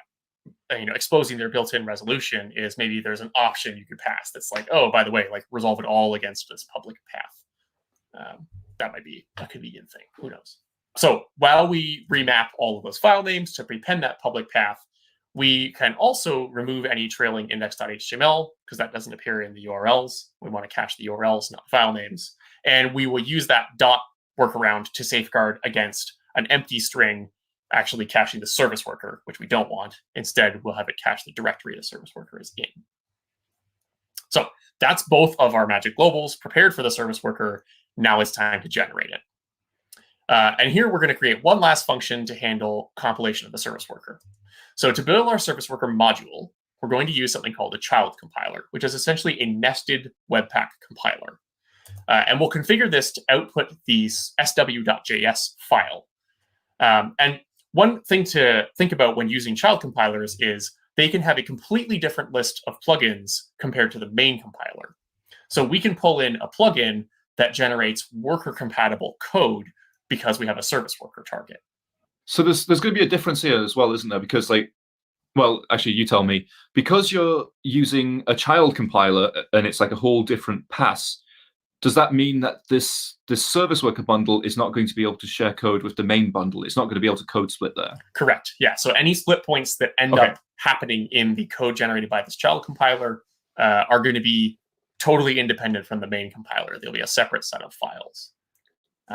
Okay, that's an important difference between the two. I mean, it's not common to share code between your service worker and main thread, but the roll-up version could do that. Yeah, exactly. And so the other thing that worker template will do in this case is if there are split points, rather than using a script tag to load those chunks of code, it will use import scripts, which is available in workers. Cool. And so the last thing we need is a second plugin, also imported from Webpack Core. And this just lets us specify the entry module to start compiling from, which is in this case our service worker source module. So finally, we run our compiler as a child of the main compiler. And this just ensures that if our compiler takes a while to run, the main compiler won't finish and terminate the process before we're finished. And then once it's built, the callback will be called with our compilation and also any error.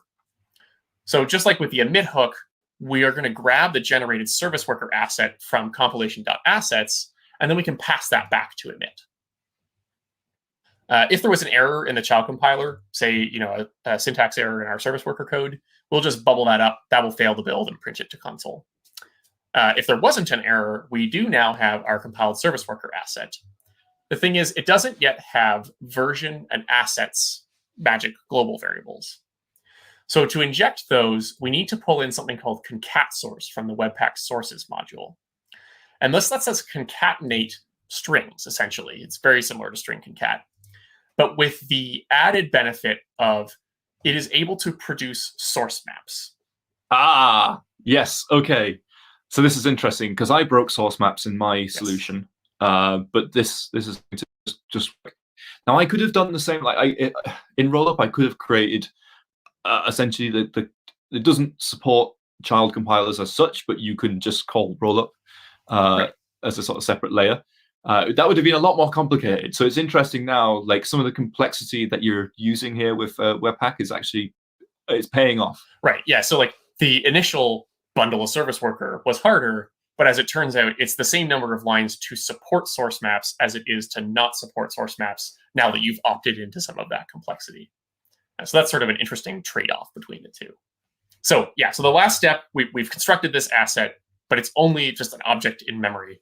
So what we need to do is merge it into the compiler's generated assets. Like with Rollup, this is a live object, and anything that we merge into here will get written to disk. And so with that, our plugin is done. So we can call the callback, the compilation will finish, and what we get is our generated service worker source. We can see here that we have assets with the generated array of URLs. And we also have version, which is that string based on the hash of their contents. So we did it. Amazing. And that's it. Yeah, and I guess that's bringing this talk to a close, provided that everything has recorded properly and we don't have to do it again, because I can't tell you, this recording has been absolutely cursed. We have done so many takes due to just Bluetooth stacks failing on my machine, recordings not happening on Jason's machine. So who knows? Maybe this will be the final record. If you're watching this right now, then I am so happy because it means we don't have to do all of this again. Yeah. Oh, right. Okay. If you want to see those implementations, they are both on tooling.report, along with how to handle assets, code splitting, hashing, transformations, all of the stuff. And not just Webpack and Rollup as well. We also have Parcel. And we also have Browserify. Remember Browserify and Gulp and all of that sort of stuff? I mean, You might laugh at that, but this is, if you look at the stats on NPM, that is still absolutely huge and climbing. So, and we did actually find some cases where it really holds its own and was maybe better than some of the more modern modern things that we deal with. So go on and check all of that out. Thanks so much for watching this hopefully final take of this talk. Thank you very much and goodbye. Bye.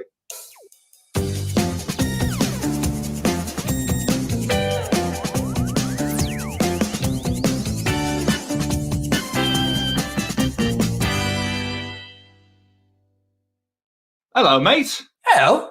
This is like remote 203, isn't it? It's good. It's weird.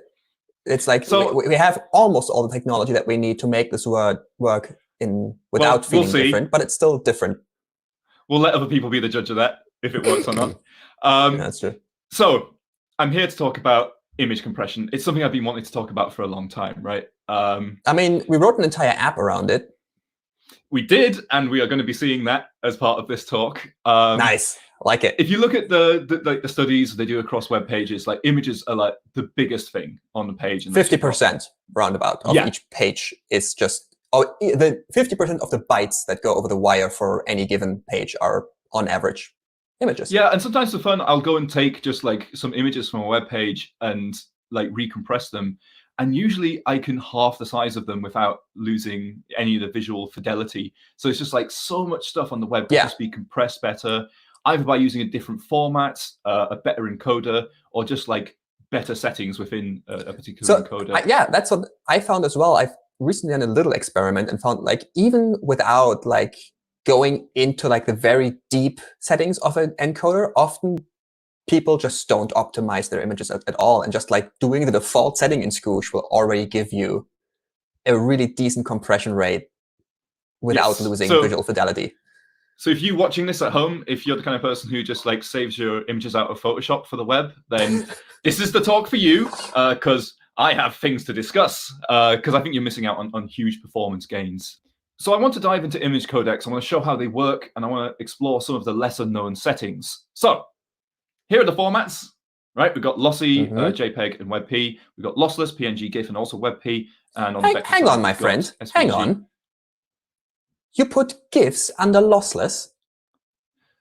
They are lossless. They are with their 256 colors? Yes, but you make that change before compression. Like the GIF compressor won't accept images more than 256 colors. That's a step you have to run before the compression. It's lossless. Trust me. Because we are going to look at doing the same for PNG as well.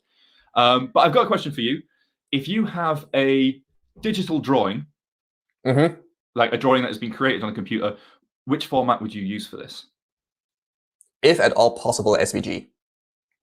Yeah, I agree with you. Because a vector can be any resolution, so it's ideal for drawings. But sometimes the drawing is really complex, so they're actually smaller and much faster as a lossless image.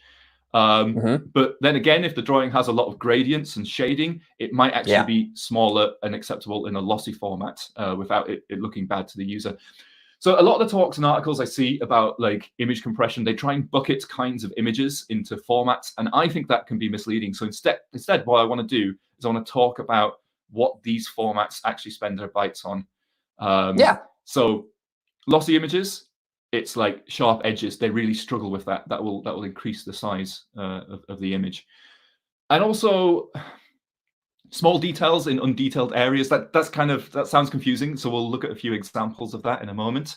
For lossless, it's color change, especially unpredictable color change. It's another thing we'll look at some examples of that.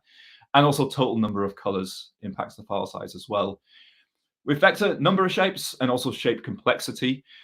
There's a little difference with vector, and that's the complexity of the shapes will actually introduce a CPU cost in the way it doesn't with the other formats. So that's something to bear in mind. That's the TLDR of this talk, really. That's it. That's it done. Well, thanks for doing this, and I'll see you next time. Bye-bye. No, I want to get to know these codecs in detail. We're going to dive in. Well, just to be clear, these are categories of codecs, as you said. Like each of these categories has multiple codecs to offer, and I think the basic advice should be that you just try the same image. Like if you don't know which category your image falls in, just try the image in all of these codecs. That's kind of the ideal process, right? Yes, but you can make some educated guesses based on of course. knowledge of how these things work. So, Soma, have a look at this. I know this is difficult because you're watching this over WebRTC, so some of these demos are slightly limited. Do you notice anything about this picture? Yeah, if it's not the stream compression, then I'd say the clouds have blocky artifacts going about. I think that is just stream compression. So okay, then let's try this again. But when you say notice, do you want me to find something that is wrong with the image, or just something that should help me make a guess on which codec is best for this? Well, I'll tell you what, if you haven't noticed it straight away, then that's good enough for me. So if at home, if you're watching this in full HD, that's 1920 by 1080. Obviously, you're getting video compression on top of that, so you're not seeing exactly what I'm seeing. But this picture, the brightness data is full HD, 1920 by 1080. But the color data in this image is 96 by 54. Like, that's 0.3% of the data, and you barely notice. Close up, you can start to see it, a bit of discoloration around some of the fencing. One of the fence posts has turned into a ghost. That's the most obvious if bit. the colors are, if you have that little resolution for the colors will start bleeding across boundaries, even though the light data still gives the contour. So that's, but yeah, from here it's not really, yeah. And this is because you've got bad eyes, Surma. Like, you have these terrible human eyes that are really bad at seeing changes in color, but you're actually pretty good at seeing changes in brightness, though. So I'm going to take this image and I'm going to flip it around so that the brightness detail is low resolution, but the color detail is high resolution. And here it is. And the first thing you'll notice is it looks bad, but it is the same amount of data just flipped around. Here, it looks fine. You can't go this extreme in all examples. So here's a image that has a bit more complex data around color. You can see this yellow stripe and the red stripe on the cars. Like, there's some of the details quite blocky. But as we start increasing the amount of color data, it becomes difficult to notice. With this image, once I get to the color data to around 5% of the brightness data, it becomes impossible to notice for me. I've actually built a little web app to research this. I had a lot of fun. This is the first WebGL I ever wrote, Surma. You did it with WebGL? That's fun. Yes, to do the color conversion. So it's something you can, I'll put a link to this, so you can throw your own images at it. You can get some cool effects. You can see the individual color channels. Because this is what lossy codecs do. Right? They call it chroma subsampling. Rather than RGB, they do brightness and then two chroma channels, two color channels. And that means they can just discard loads of that color data and save a lot of file size as a result. As you mentioned earlier, you get some color bleeding as a result, but it's barely noticeable, especially in like photographic imagery. One more thing that lossy codecs do in terms of lossy stuff. It's another quiz for you, Surma. I've made an alteration to this image. Can you see what I have done? There is a very ominous circle between the trees. Yes, I've drawn a circle in the sky. There it is. But that's not all I've done. Down here, I've replaced the brightness data with noise. Just noise. But you don't really notice that at first. And here's the interesting thing. Here's a diff of the image versus the original image. Now, the circle in the sky is so subtle, it barely shows up. In fact, if you're watching this with video compression, it might not be visible at all. I can see it right now. But the noise in the bottom, that it's like a huge difference. But again, you have terrible human eyes. You're good at seeing small changes in what we call low frequency areas. Like the sky, there's not a lot going on. You spot that small difference, whereas you struggle to see the changes in the high frequency areas. This reminds me a bit of the blind spot that we have in our eyes, where our brain fills in the gap for us, because I see the circle, and when you showed me the diff and faded back to the full image, I saw the circle, and then the shape of the circle started blending into the environment, and now it looks like a bush. Like, I know the circle is there, but I can't actually quite see it. So I think it's just my brain auto-correcting, and I'm quite frustrated with my brain for doing that. It does, and this is something that lossy image codecs like they take advantage of this. Yeah. So what they do is they'll take an image like this and they'll divide it into 8x8 blocks. And rather than describe these blocks pixel by pixel, they use this. They multiply these shapes together to form exactly the same image. Like, not at that intensity. Each block can be at a different intensity. It can even be negative. But you can reconstruct any 8x8 image using these shapes. And this blows my mind. Like, I don't believe this. I still don't believe this, even though I've built an app to show it. Look, I've made a little pixel art 203 for HTTP 203. I'm not very good at pixel art, but that's what I tried to do here. But what you see below is all of those shapes at the intensity that it uses to reconstruct that image. So we can actually sort of apply them one by one. And you can see as it does the low frequency things, it starts to build up like this blurry picture. And then as it goes and starts to do the high frequency bits of data, the full image comes into view. It's incredible to me that this actually works, but it does. Doesn't save much data, really. But let's actually take a real bit of the image. This is the picture of the woods from before. I'm going to pick up some of the grass. Now, what lossy codecs will try and do is they'll try and discard some of this data. So you can see already it's not using all of those shapes. That's where these zeros are coming from. But as I drop the quality, and this is like JPEG quality in this case, we can see more and more of those zeros appearing. And the thing about sequences of zeros, they compress really, really well. So we're left with an image that isn't 100% accurate, but this is high frequency data. You don't really notice. Loads of data is saved. I mean, even here in the side-by-side view, it is hard to tell which pixels are incorrect. Exactly. But let's take a different example. So this time a curve, which might be part of like a logo or something. And in this case, even a very small drop in quality is introducing noise that is very noticeable, especially if the color is solid on either side of this curve. That's low frequency data. This small amount of noise is really noticeable. It's like the circle in the sky, right? You'll see it very, very easily. And that's why like lossy compression is not very good at sharp lines next to solid color. So now, if you look at a picture like this, which is a heavily compressed JPEG and zoomed in, you can see like what it's made of. You can see the color bleed from the subsampling. You can see the 8x8 blocks. You can see those waves that it's using to construct that data. And that's it. You now know how lossy compression works. There's only two elements of loss in both JPEG and WebP, and that's it. You've seen them both now. The rest of it is just I have a question because I'm trying to remember. WebP, I think, also does this frequency-based transform, the discrete cosine transform, as it's called, the conversion to this frequency patterns, and you add them up. No, that's what we that's what we just saw. Yeah. I think WebP does it also at bigger block sizes if there are low noise, but I'm not quite sure if I'm remembering that correctly. Yeah, so WebP is just better. So there's a few different things. Like you say, it can use different size squares. It can also, when it starts a square, it can use a nearby square as a starting point. Also, JPEG has to use the same mathematical conversion for every 8x8 block in a given channel. Right. Whereas WebP can have 4. So it can have a different strategy for like high detailed areas versus low detailed areas. And it has a better lossless compression thing as well. It uses arithmetic compression rather than Huffman. And it has better post-decode filters as well. So it is just better. It also supports alpha transparency as well, which JPEG doesn't. So why have I wasted my time talking about JPEG?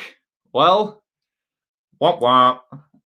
Safari does not support WebP. It's the only one browser that doesn't. So that's the only benefit of JPEG, really. We can still use WebP for browsers that support it. This is the picture element. So we're serving WebP for browsers that support it and falling back to JPEG for Safari and older browsers. There are also client hints to do it on the server side. I'm not going to go into it. I'll put some links for that if that's what you want to do. So let's actually compress some images. Now the compression tools in things like Photoshop are not very good, which is one of the reasons that we built this. Like not just us two, we were part of a team, but yeah, Squoosh.app. This has the latest WebP build. It also has MozJPEG, a really good JPEG encoder from Mozilla. So I'm going to use the F1 image from before because it was a bit of a tricky one to compress. first thing I'm going to do is zoom it out so it's the same size as it will appear on the site. So if you've got an image that's going to be 1,000 CSS pixels wide, but you want it to look good on a high density screen, you want a 2,000 pixel wide image, but then you want to zoom it back out so it's the size it will actually appear on the screen. Now, I'm going to start with WebP in terms of compression. And all I'm going to do, I think you mentioned this before, just bring the quality down until it looks bad, you know? And especially with a high density image like this, you will be surprised how low you can go on the quality. Like, it's still really barely noticeable. Now, it's really tempting to do this, but please don't. Like, don't put your nose to the screen. Don't zoom in. Because if you do that, it'll look bad. It's not going to look good, right? The more you zoom in, the worse it will look. Like, oh, look at that. That's disgusting. But users aren't honestly, going to do that. Considering that we are that we just removed 98% of the data, and it still looks that good, even when zoomed in, is kind of cool. It's yeah, absolutely incredible. And so if anyone comes at you and says like, oh, I took one of the images from your website and I zoomed it in by 1,000% and it looks bad, like, just say, I don't know, okay, Zoomer, and ignore them, because that is not what real users are going to do, and you should be optimizing things for real users. So keep it roughly the size it will be on the site. I actually wanted to look into some of these advanced settings in WebP, because when we first built Squoosh, I didn't know what these did. I just took what the code did and made UI for it. There's a lot, but I now know what they do. I did some research. The really interesting ones, auto-adjusting the filter. This is a good thing to do. This really slows down the encoding time, but it improves the visual a lot. Now, the filter is actually a decoding filter. It's just what it's going to do to remove that blockiness. But it increases the encoding time because it tries to figure out, by looking at the image, what the best kind of filtering is going to be. But yeah, it's just a 1-bit flag, or not 1 bit, like a couple of bits. 3 bits, I guess, if there's 8 levels of filter sharpness. Yes, exactly. I think there might actually be more. I think it might actually go from 0 to 100, but so it's probably a byte. The other one that I always knew, like, oh, this makes a big change to the image, but I don't know what it's doing. This is spatial noise shaping. Now, like I said, WebP can have these 4 different strategies. Did we misspell spatial? Oh, maybe. Oh, it's a classic one. Do you know what the amazing thing is? I've actually spelled it wrong in my notes for this video as well. Well, that's a bug report. Anyway, yeah. So the other option is spatial noise shaping. And so WebP can have these different strategies for different parts of the image. SNS, what that does is it changes the extremity between those different strategies. So higher SNS takes bytes away from the stuff that least needs it and gives it to the stuff that needs it most. It's like Robin Hood for image compression, basically. In some images, turning that up to 100 has a positive result. It doesn't here. 50 is actually a pretty good for this image. Can you go too high in the sense that, like, going higher makes the image worse again? Yeah. So, and with this image, it does go worse. Interesting.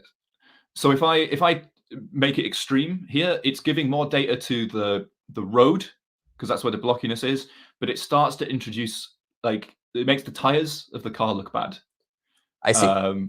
Okay. You start to notice the artifacts there. You start to, because it's taking data away from the high frequency area, giving it to the low frequency. The image of the woods that I had on before, actually SNS of 100 works really, really well, because it takes lots of data away from the leaves and stuff that you can't see the noise, and gives it to the area of the sky. So that works really well. We're going to need a JPEG as well.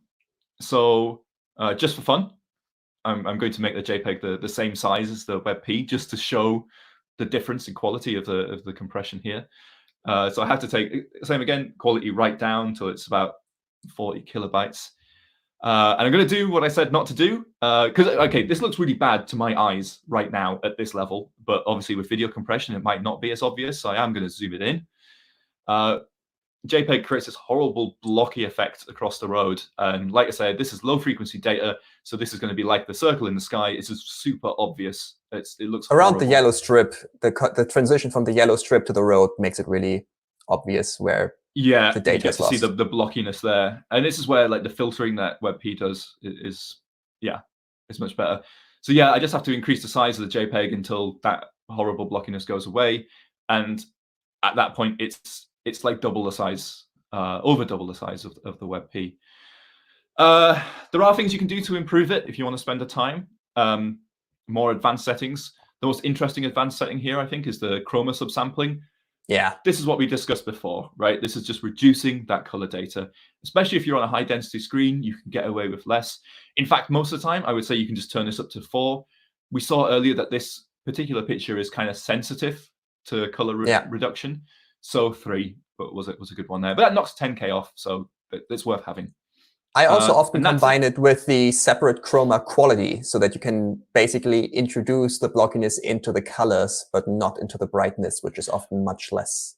That's interesting. I've never had success with that. I've always I've tried that, and I've always been unhappy with the results. But yes, like mileage may vary, right? The option is there, so if people can play around with that. Absolutely. But yeah, I think it's worth in this case to serve both the WebP and the JPEG because it's like half the size for the browsers that support it. But that's it. That's everything I really had to say about lossy images. Well, you said you had made your research about the options. What exactly is pointless spec compliance? Pointless spec compliance removes the progressive encoding and some of the other things that, according to a strict interpretation of the JPEG spec, it's not supposed to do that, but everyone supports it and it's good for file size. So I thought I would totally put you on the spot, but you actually know the answer. Well done. Well done. Yeah, do you know what? I didn't research a JPEG, but that was one of the ones that I knew from looking into the encoder there. So lossless, completely different world. A lossless image describes pixels one at a time from top to bottom, left to right. But rather than describe each color from scratch, it will use some of the surrounding pixels to make a prediction, and then it just encodes the difference. There's a number of strategies it can use. It can look at the pixel to the left. It can look at the pixel above. It can use an average of some of those pixels. But here's the gotcha. It can't change the strategy for every pixel because that would just add too much data. Instead, it has to stick with a particular strategy until it decides to change strategy. Now, PNG can only change strategy at the start of a line. WebP can define 2D blocks of different strategies. But this is why like lossless compressors can be really slow because it's just brute force going through all of these different strategies to figure out which one is best. Like trying all the combinations. But it means this compression works really well if the pixel next to it is exactly the same or the pixel above is exactly the same because there's no difference then. Really easy to compress. And it's why lossless formats struggle with photo data because there's lots of organically changing color. One more trick that lossless things have. If there's 256 colors or less, it just sticks those in the table and it can reference them by number. So rather than every time describing the red, green, blue, and alpha, it just says, it's color number 5, everyone. There it is. Pop that in there. And that compresses really, really well. So difference between the formats then. WebP, not many people know about the lossless WebP format. It's like a completely different codec. In fact, it is a completely different codec. The only relation between the two is when you do lossy WebP with an alpha channel, it's using the lossless format for the alpha channel. Pointless fact for you all. Oh, that's good to know. Yeah, but it's just better. It's got more strategies. It's got the 2D thing going on. It compresses better. But you do need the PNG for Safari. And that's all we're talking about. And just never use GIF. Just don't. Stop it, please.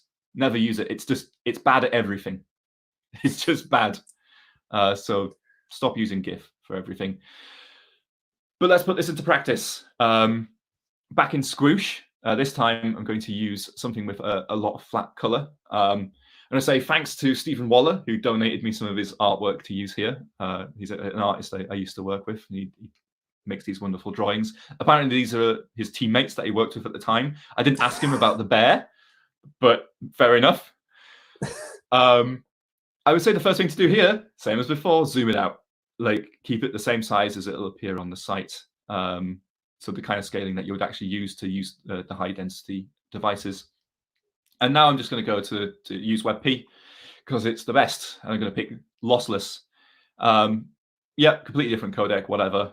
Very few people know about it, but it's really good. We're straight down to 43K. There's this slight loss option, which It's my I know we favorite. found very funny. It's great, isn't it? And what it will do is it will change the pixels to try and make them more predictable.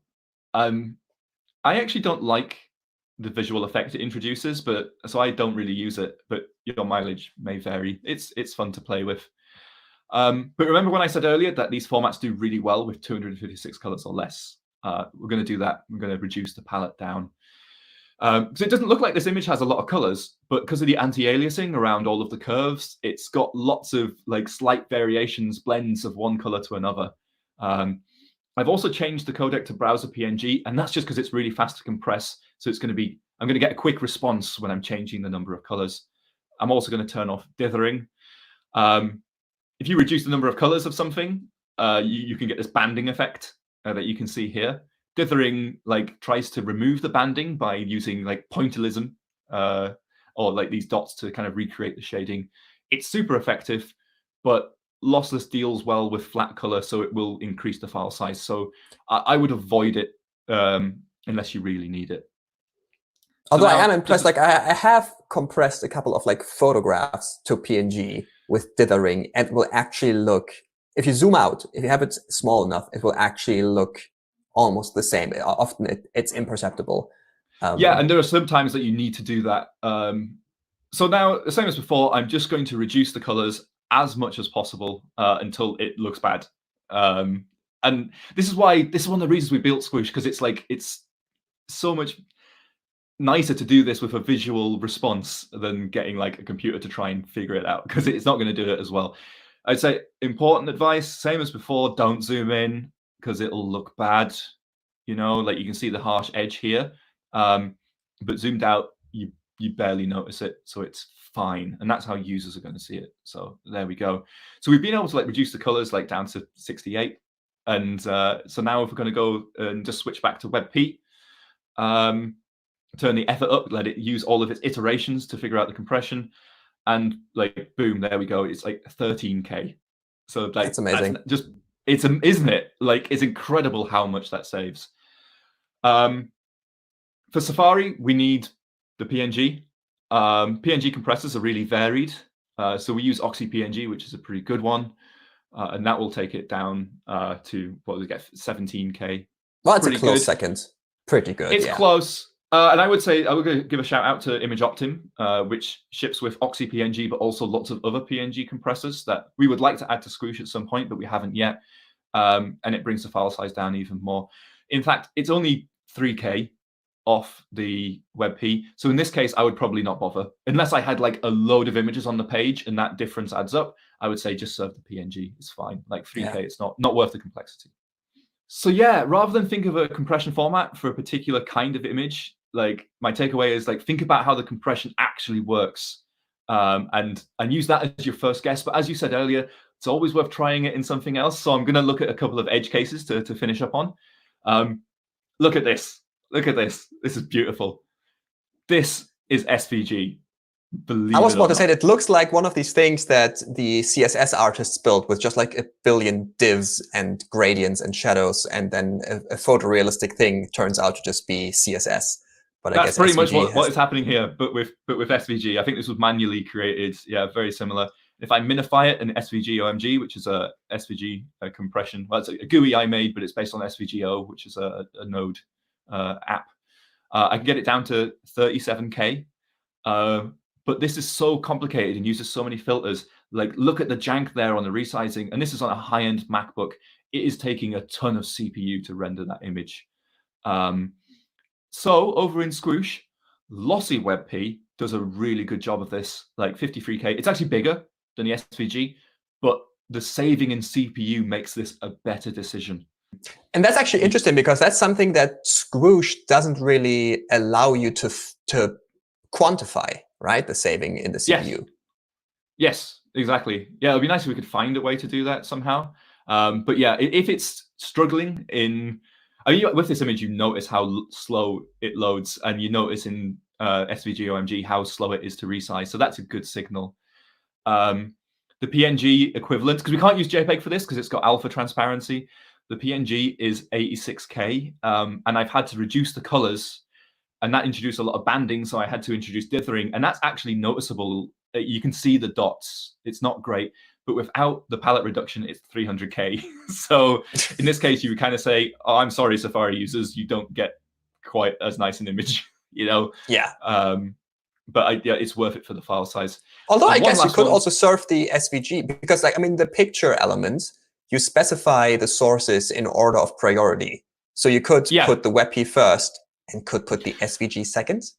Yeah, you could decide like to say, well, you know, Safari users are likely to be on a high-end device, so the SVG is less bad, maybe, but it's still going to cause jank to other things on the page, you know? It is, like, as I say, on a high-end MacBook, it's bad. But yes, you could make that judgment call. Like, you could say the jank is better than the 300K or the banding or whatever. One more example I'll leave you with. This is another one of Steve's drawings. It has a lot of flat color, so my instinct for this would be to go for a lossless format, but there's also a lot of shadows, a lot of gradients as well. So again, Lossy WebP does a really good job of this, like, and it takes it down to 28K. If you go for a lossless format, even with the palette reduction, it's 118K, and you actually get a lot of banding with it. So yeah, it's like tools, not rules. That's my takeaway from this. Like, think about the codecs in terms of what they are good at. Think about how they work, and with that, go and make your images smaller. Please make your images smaller. I've actually enjoyed this. This has been like, should we do some more 203s like this? Should we do some remote 203s? Because I don't know when we're going to get back to the office. I was planning to, absolutely. Well, we've got the equipment, so let's do it. Happy next time. Happy next time. Bye.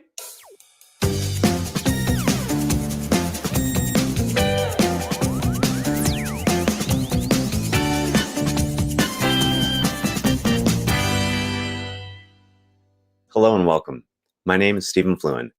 I'm a developer advocate on the Angular team here at Google.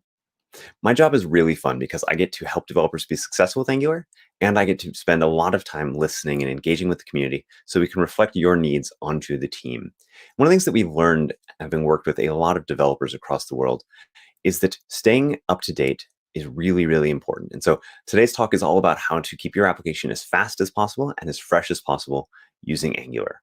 We're going to be diving into some of the best practices that you should be following as an application developer, and we'll take a look at live code and see how you could actually go in and debug and build your application out.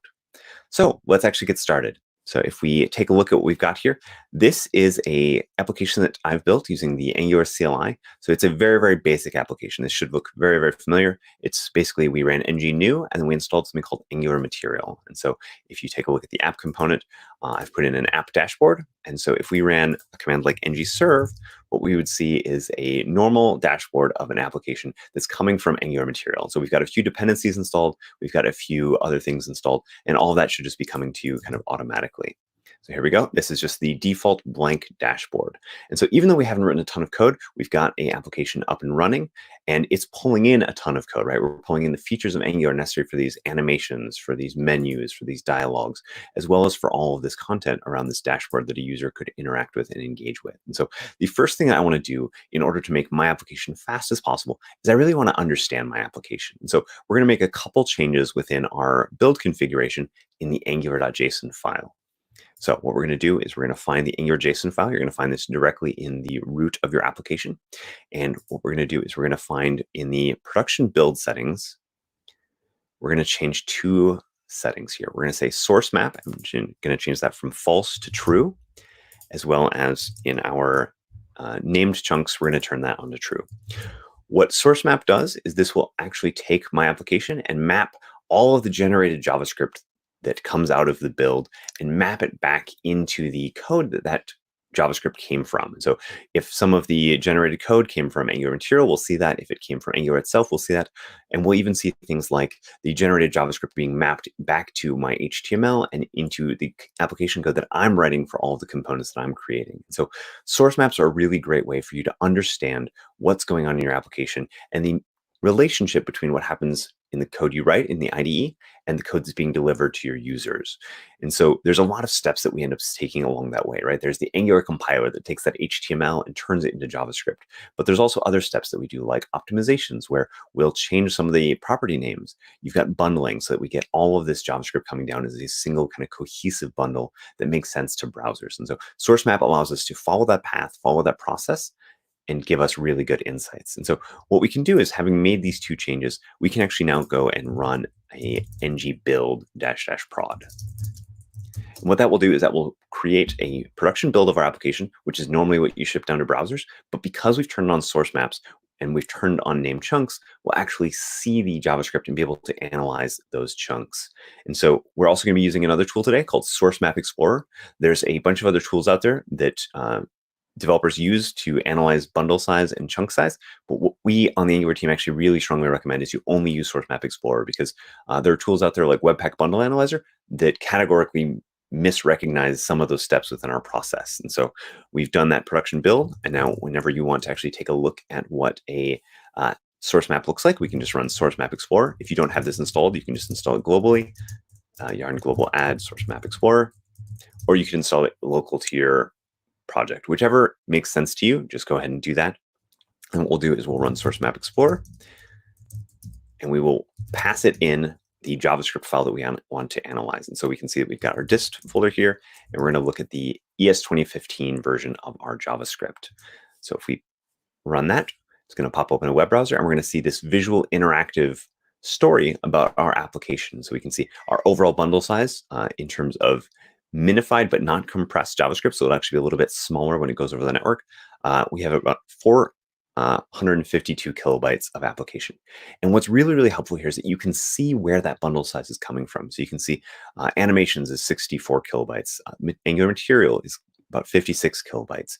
We've got things like HTTP, where we might actually need these things, and we might not even know that they're in our bundle. We might have forgotten at some point along the way. So you can see I'm pulling in forms and HTTP. If we actually go into our application, now that we know that those things are there, we can say, hey, I don't actually need that for this dashboard, right? Like, we're not, if we look at the content that I'm showing here, there's no form data here. There's no data coming from the internet. And I can go into my app module and I could pull those out, right? So I'll just comment these out because we don't need HTTP or forms. And what should happen is when I do my next production bundle, all of that code's going to be left out. And so we're going to be able to see that our bundle size will come down from around 450 KB to a little bit less than that, which is really, really nice. And it should actually be exactly leaving out the size of the HTTP bundle and the size of the forms bundle. And so source maps are one of the best tools in your toolbox. And we really recommend that every developer be using Source Map Explorer, using this on a regular basis to understand your application, especially when you're doing any sort of performance optimization.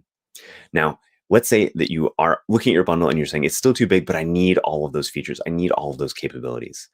Fortunately, the Angular CLI offers a lot of really smart capabilities. One of those capabilities is being able to take an application and build out lazy loaded modules. And so let's actually go ahead and do this. And so I'm going to use the CLI here, and I'm going to say ng, which is the Angular command, and I'm going to say generate module.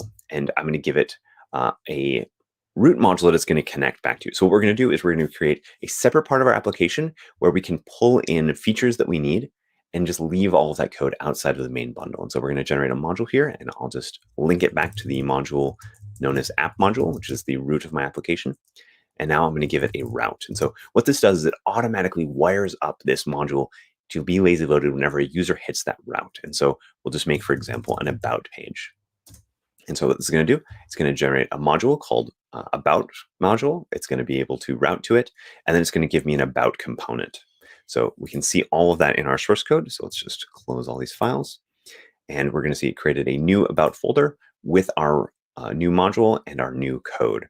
And so if we do another production build, what we'll actually see, because we turned on named chunks, we'll actually get out now not only a main chunk, a main module, we're also going to get out an about module. We can see and independently verify the size of that module and independently verify what the dependencies of that module are doing to the overall bundle size of our application. And so what you'll see is that by default, an Angular module is really, really small. It's very, very thin. It doesn't add a ton of bundle size to your application. It's almost always the dependencies that you are pulling in as a developer, the features that you are reaching out for. And what Angular will do is intelligently, based on the where you do the imports, will lazy load and split that code. So if you remember, we pulled HTTP and forms out of our main chunk. We can actually now pull that in. And so you can see we've generated let's just clear this out. Let's take a look in our dist folder here. You can see we've got a main chunk, and now we've got this nice new about module. And so you can see in the ES 2015 version, our about module is only about 1.1K of code. So it's just that about component because it doesn't have any dependencies. But if we add back in more dependencies into that chunk, if we wanted to pull in, for example, Angular material into that about module, then it's going to pull in that code, but it's going to do it very, very intelligently. It's going to lazy load all of that code. So if you haven't set up lazy loading before, it's really, really easy. Just generate a new module with that command that I showed, where we generate a module and we hang it onto the routing structure of our application. All right, next up, I want to talk a little bit about what happens after we build an application, after we've been building it out and we've added more and more features. It's very, very easy to backslide. One of the things that the Chrome team has seen consistently is that even applications that spend a ton of time building great performance into their apps tend to backslide because we as developers, we want to add more features. We want to push more functionality to our users. And that often comes with more dependencies, which sometimes we don't realize is negatively affecting our bundle size. And so one of the features that's built into the Angular CLI is called bundle budgets. And so again, if we go back into our Angular JSON, so let's search for that, we can see this nice little budgets section. And what this does is it allows you to set several different budgets for your application. And by default, we give you two out of the box. We give you an initial budget. So this is the JavaScript that it takes to load the initial page of your application. So right now we are warning at 2 megabytes. So we'll see a warning as part of our build if our application is over 2 megabytes, and our build will actually error out if it's more than 5 megabytes. And so those are very, very conservative defaults. We recommend you turn those as small as you can to really just give yourself a knowledge of when you're increasing your bundle size. So it's a conscious choice rather than an accident.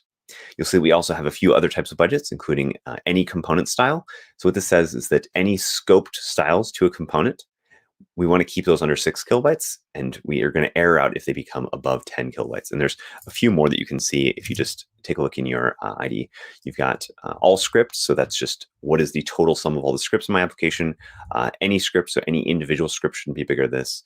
The whole bundle overall, all those sorts of things. So we've got a whole bunch of different features that allow you to really take control and understand and prevent bundle size increases. So that's a really, really helpful tool. So those are some of the top things that you should be doing to keep your application as fast as possible. But one of the best things you can do that doesn't take a lot of work is actually staying up to date with Angular. So if we jump back to the terminal here, what we'll see is that I actually created this Angular application on an old version of Angular. It is running version 8. So version 8 is not the latest version. Version 9, as of this filming, is the latest version, and version 10 is coming out, but it's always the same. So if you're on an out-of-date version of Angular, your bundle size is going to be bigger and slower than it needs to be. Because what happens is, over time, every time we do a release, the Angular team is looking at what can we do better. With the release of version 8, we actually made a huge step forward by automatically doing something called differential loading, where because we have this opinionated control of the entire tool chain, we understand how to make your production bundles. And so what we did is we said, hey, modern browsers are capable of loading JavaScript differently than legacy browsers that don't support something called ES modules.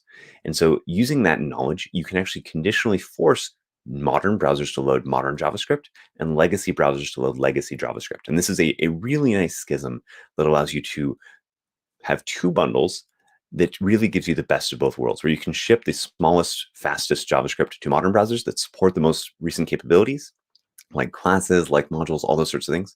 And you can leave an older legacy bundle for browsers that don't have that kind of support. And so we actually did this out of the box by default. So you notice when we were doing those builds, we were actually getting the 2 JavaScript bundles for each of the files. So we had an about module 2015 and we had an about module ES5. And so again, this is one of the changes that the Angular team did behind the scenes without having to make you change any of the code in your application. And this is something that we do every single release. And so what we're going to do now is we're going to make our application as fresh as possible. So we're going to update to the latest version of Angular, and we're going to automatically get more improvements to our bundle size. This is something that just happens every time you keep your application up to date using Angular. And so we're going to again use the ng CLI command, and we're going to use ng update. And we're going to update our application in a couple stages. First, we're going to update the Angular core packages, so core and the core package as well as the CLI package. And then what we're going to do is we're going to go and update our dependencies. So we're going to do it as 2 steps to make sure that we don't accidentally enter a mistake or an error where application is no longer compatible with one of those dependencies. So let's go ahead and get this started. So I'm going to run ng update. And what we're going to do is we're going to pass it Angular CLI and Angular core. Now, if you were on an even older version, what we do is we recommend that you go one version at a time, just so we can apply things cleanly. And if you want to do that, for example, if you were on version 6, you want to go to version 7, you can just say @7, and that will just do that for you. But we're going to go all the way from version 8 up to version 9, which is the latest. So I'm going to run this command. And theoretically, things should work. There's a few places where this might fail. If your repository isn't clean, then what should happen is we're going to throw this warning, which is what we're seeing right now. Repository is not clean. Please commit. Because what we want is we want you to have a very clean history so that you actually know what the Angular update process did. Because this isn't like a normal ng update where we're just modifying the node modules of your project. We're actually making changes to your application so that you stay compatible with Angular. And the reason we're able to do this is because the Angular team at Google, we have thousands of projects across Google that are not run by our team that are using Angular. And it's actually, according to Google policy, our responsibility for keeping those applications working as we make breaking changes to Angular. And so the only way that we could scale this at Google is to build really great automation and really great tooling. And so what we did is we baked that same sort of tooling into the public world into this ng update command. So whenever we need to change a method name, whenever we need to deprecate something, we're going to try and update your application as best we can. And so that's why we always make sure that you want to have a clean history. So we'll just git add everything. Commit that, and now we should be able to run our update command. So again, what's happening behind the scenes is it's going to be downloading and installing the latest version of Angular CLI, and then it's going to be updating the packages in my application and changing my code where needed. And so if there's any sort of migrations, what should happen is while you're doing the update process, it's going to report what migrations it's doing. So you can see Angular workspace migration. So it made a few changes to the workspace layout. So you can see it updated my Angular JSON file, it updated my tsconfig.app, it updated the package JSON. So it's making all of these migrations, even ones that don't really have any changes to my app, it's still double checking all those things so that we know that my application is going to keep working. Now, there's a couple other places that you can look for the latest information. You'll notice here at the very, very bottom of the update, it actually says, for more information, please see this link. And so we actually have guides on what changes we're making behind the scenes with every version of Angular. So you can know about things like deprecations, you can know about things like removals and changes to the way that APIs work.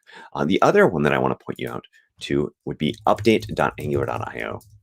So behind the scenes, when you ran ng update, we made a lot of changes to your project. And so if you actually wanted to see what you need to do, you can just go to the update guide and you can say, show me how to update. And we'll say, oh, make sure you're on the latest version here. Make sure you're using this version of Node. It walks you through the changes that are going to affect you as a developer.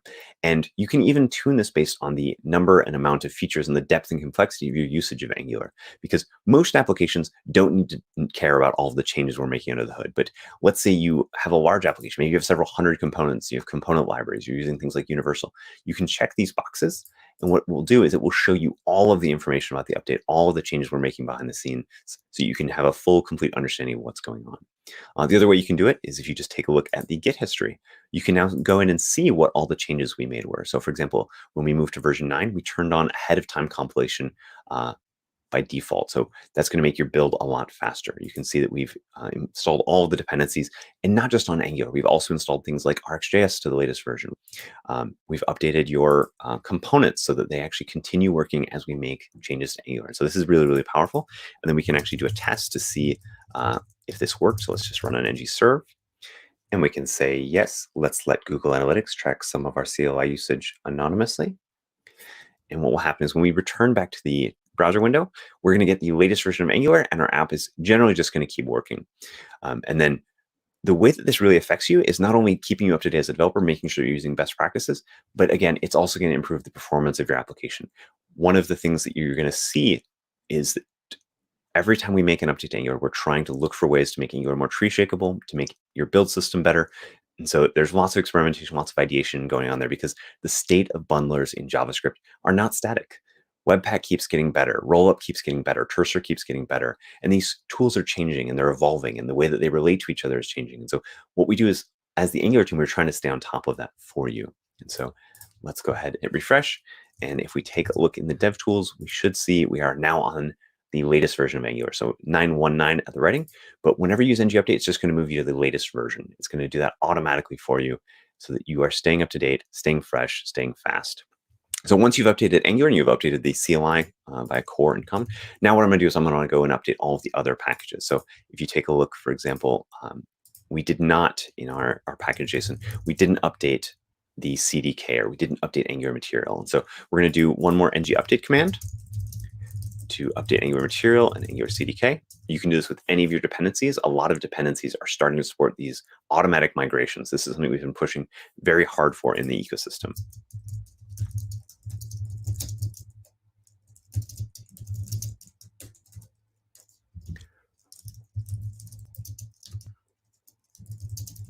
All right, let's just run that ng update Angular material and Angular CDK command again. And again, it's fetching the latest version of those packages. It's updating their dependencies in your package JSON. And then it's going to execute any migrations that you need to be on the latest version. And I think we're going to just run ng serve one last time, and we will see that our entire application kept on working, and our bundle size should have gotten a little bit better. And again, it's doing a little bit of compiling ahead of time. Generally, this is a temporary thing that you're going to see with Ivy and with version 9, is that we do this extra compilation. That's really to offer the latest version of Angular and the latest features of Angular while still staying compatible with the rest of the ecosystem. So this is just a extra compilation step that the Angular team does to optimize things. All right, as soon as this compilation is complete, what we're going to see is we're going to be on the latest version of Angular. And again, we updated the package JSON, so just all of the dependencies, including removing things like Hammer.js, and our application should just keep working. Yep, there it is. We have a great dashboard, just like we had before, right in the beginning. Everything works, everything animates.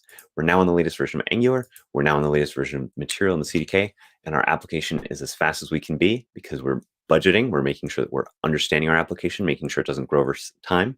We're analyzing the application bundle size with source maps. And we're doing things like lazy loading so that we only make users pay for the features that they're using at the current time. That's going to be it for us. Thank you so much for watching, and have a wonderful day.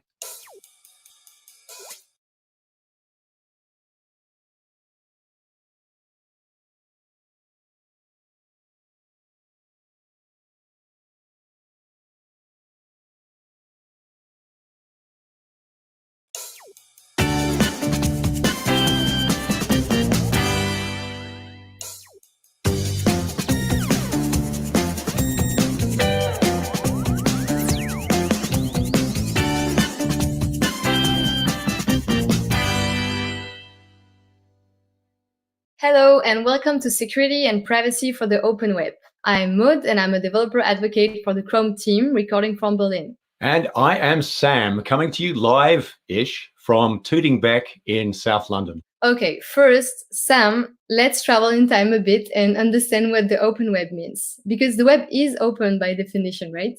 Yeah, well, I mean, sort of. The web was originally designed to be open and transparent. In fact, Tim Berners-Lee envisaged the web as a kind of read-write medium. You know, the browser would be an editor as much as a reader. And right from the early days, the limited scope of what browsers could do helped keep them safe for, you know, anonymous, stateless document rendering. But then capabilities and expectations grew, and, you know, we wanted to log in, and then e-commerce and so on. And then we got phishing, malware, man-in-the-middle attacks, and all the rest. Yeah. So in response, you know, we've had browser sandboxing, ubiquitous HTTPS, protections against malicious sites, plugin deprecation, and all that stuff, which is great. However, some of the web technologies designed decades ago aren't being used in the simple way that was intended.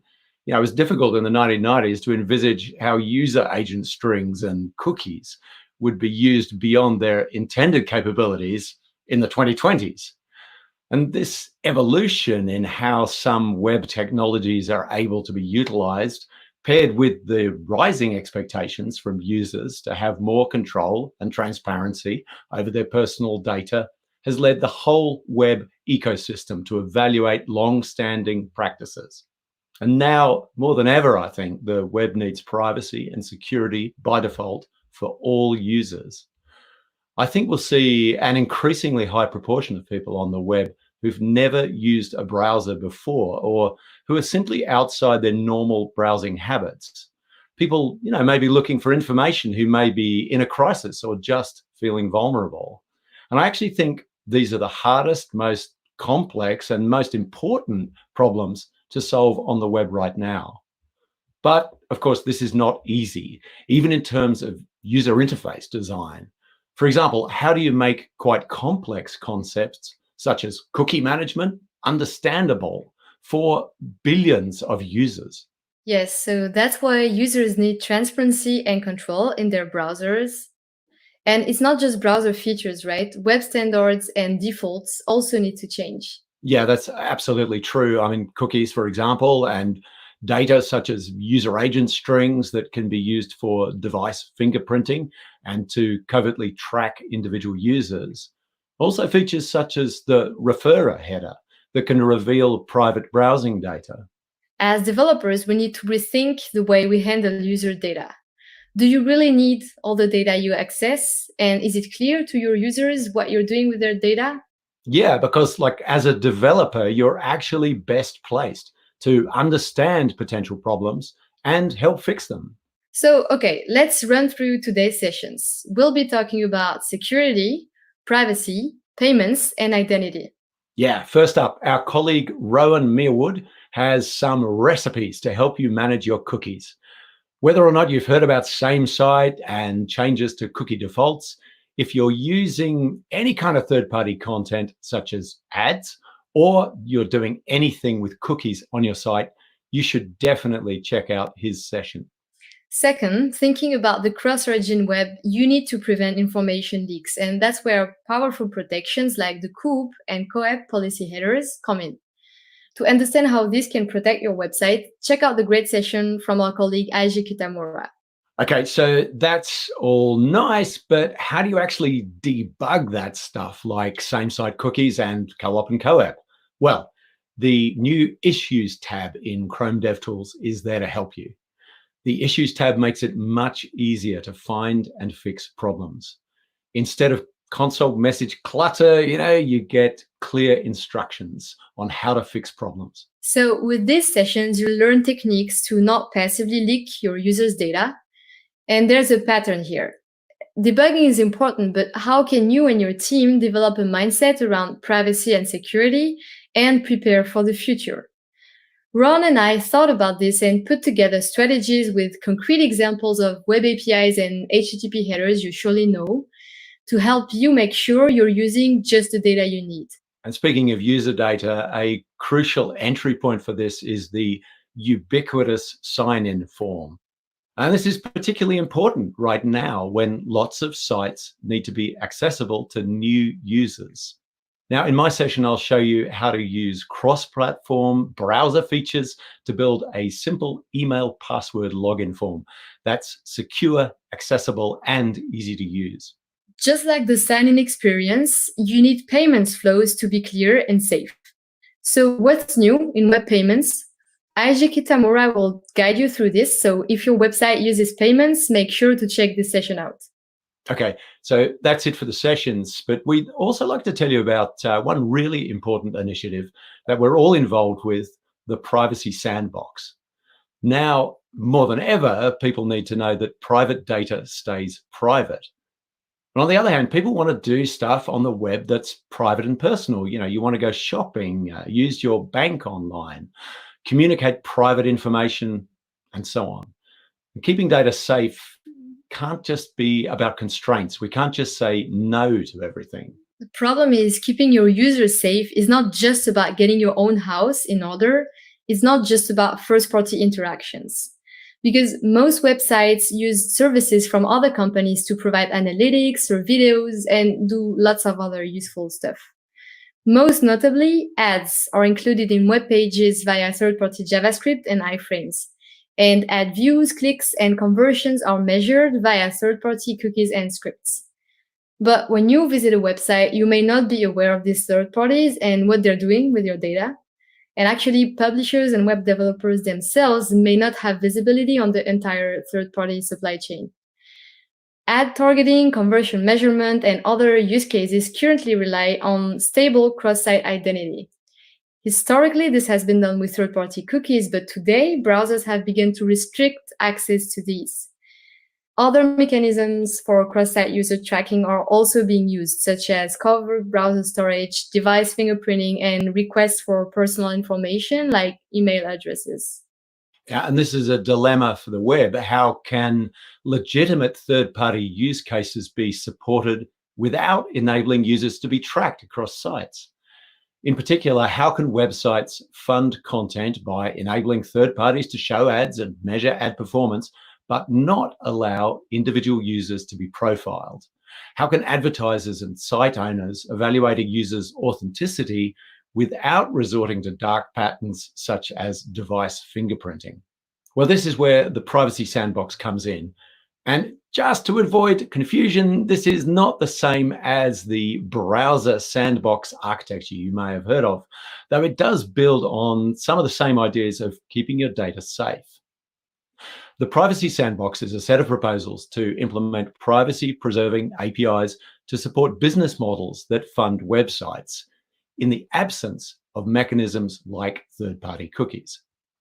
Now, the Privacy Sandbox supports 5 core use cases for a world without third-party cookies: measurement for ads and other third-party content, relevance features for advertising, fraud detection, distinguishing real humans from bots and spammers, getting rid of covert tracking, and finally, secure and simple identity management across sites. So we need browsers to support third-party use cases in a future without cookies, but whatever happens, users need cookie security and choice right now. So how do the Privacy Sandbox proposals satisfy third-party use cases? So I'm not going to go into the gory details of every single one of the Privacy Sandbox proposals here. Shameless self-promotion, but you really should read our article, Digging into the Privacy Sandbox, which outlines all the proposals. But what we really need, though, is feedback on the proposals, in particular to suggest missing use cases and more private ways to accomplish their goals. The Chrome team is responding to feedback on the proposals on GitHub and in W3C forums, and we really hope you'll join the discussion. And this is especially true if you work for a publisher, advertiser, or an ad tech company. And if you have other questions, feedback, or ideas to share on today's sessions, ping us on Twitter at Chromium.Dev with the hashtag Web.Dev. Yeah, thanks, Maud. And if you want to get in touch, we'll be online to answer questions in the live chat during the Web.Dev live event, or you can just add a comment to this video. So thanks for watching. So let's get on with this. And first, cookies.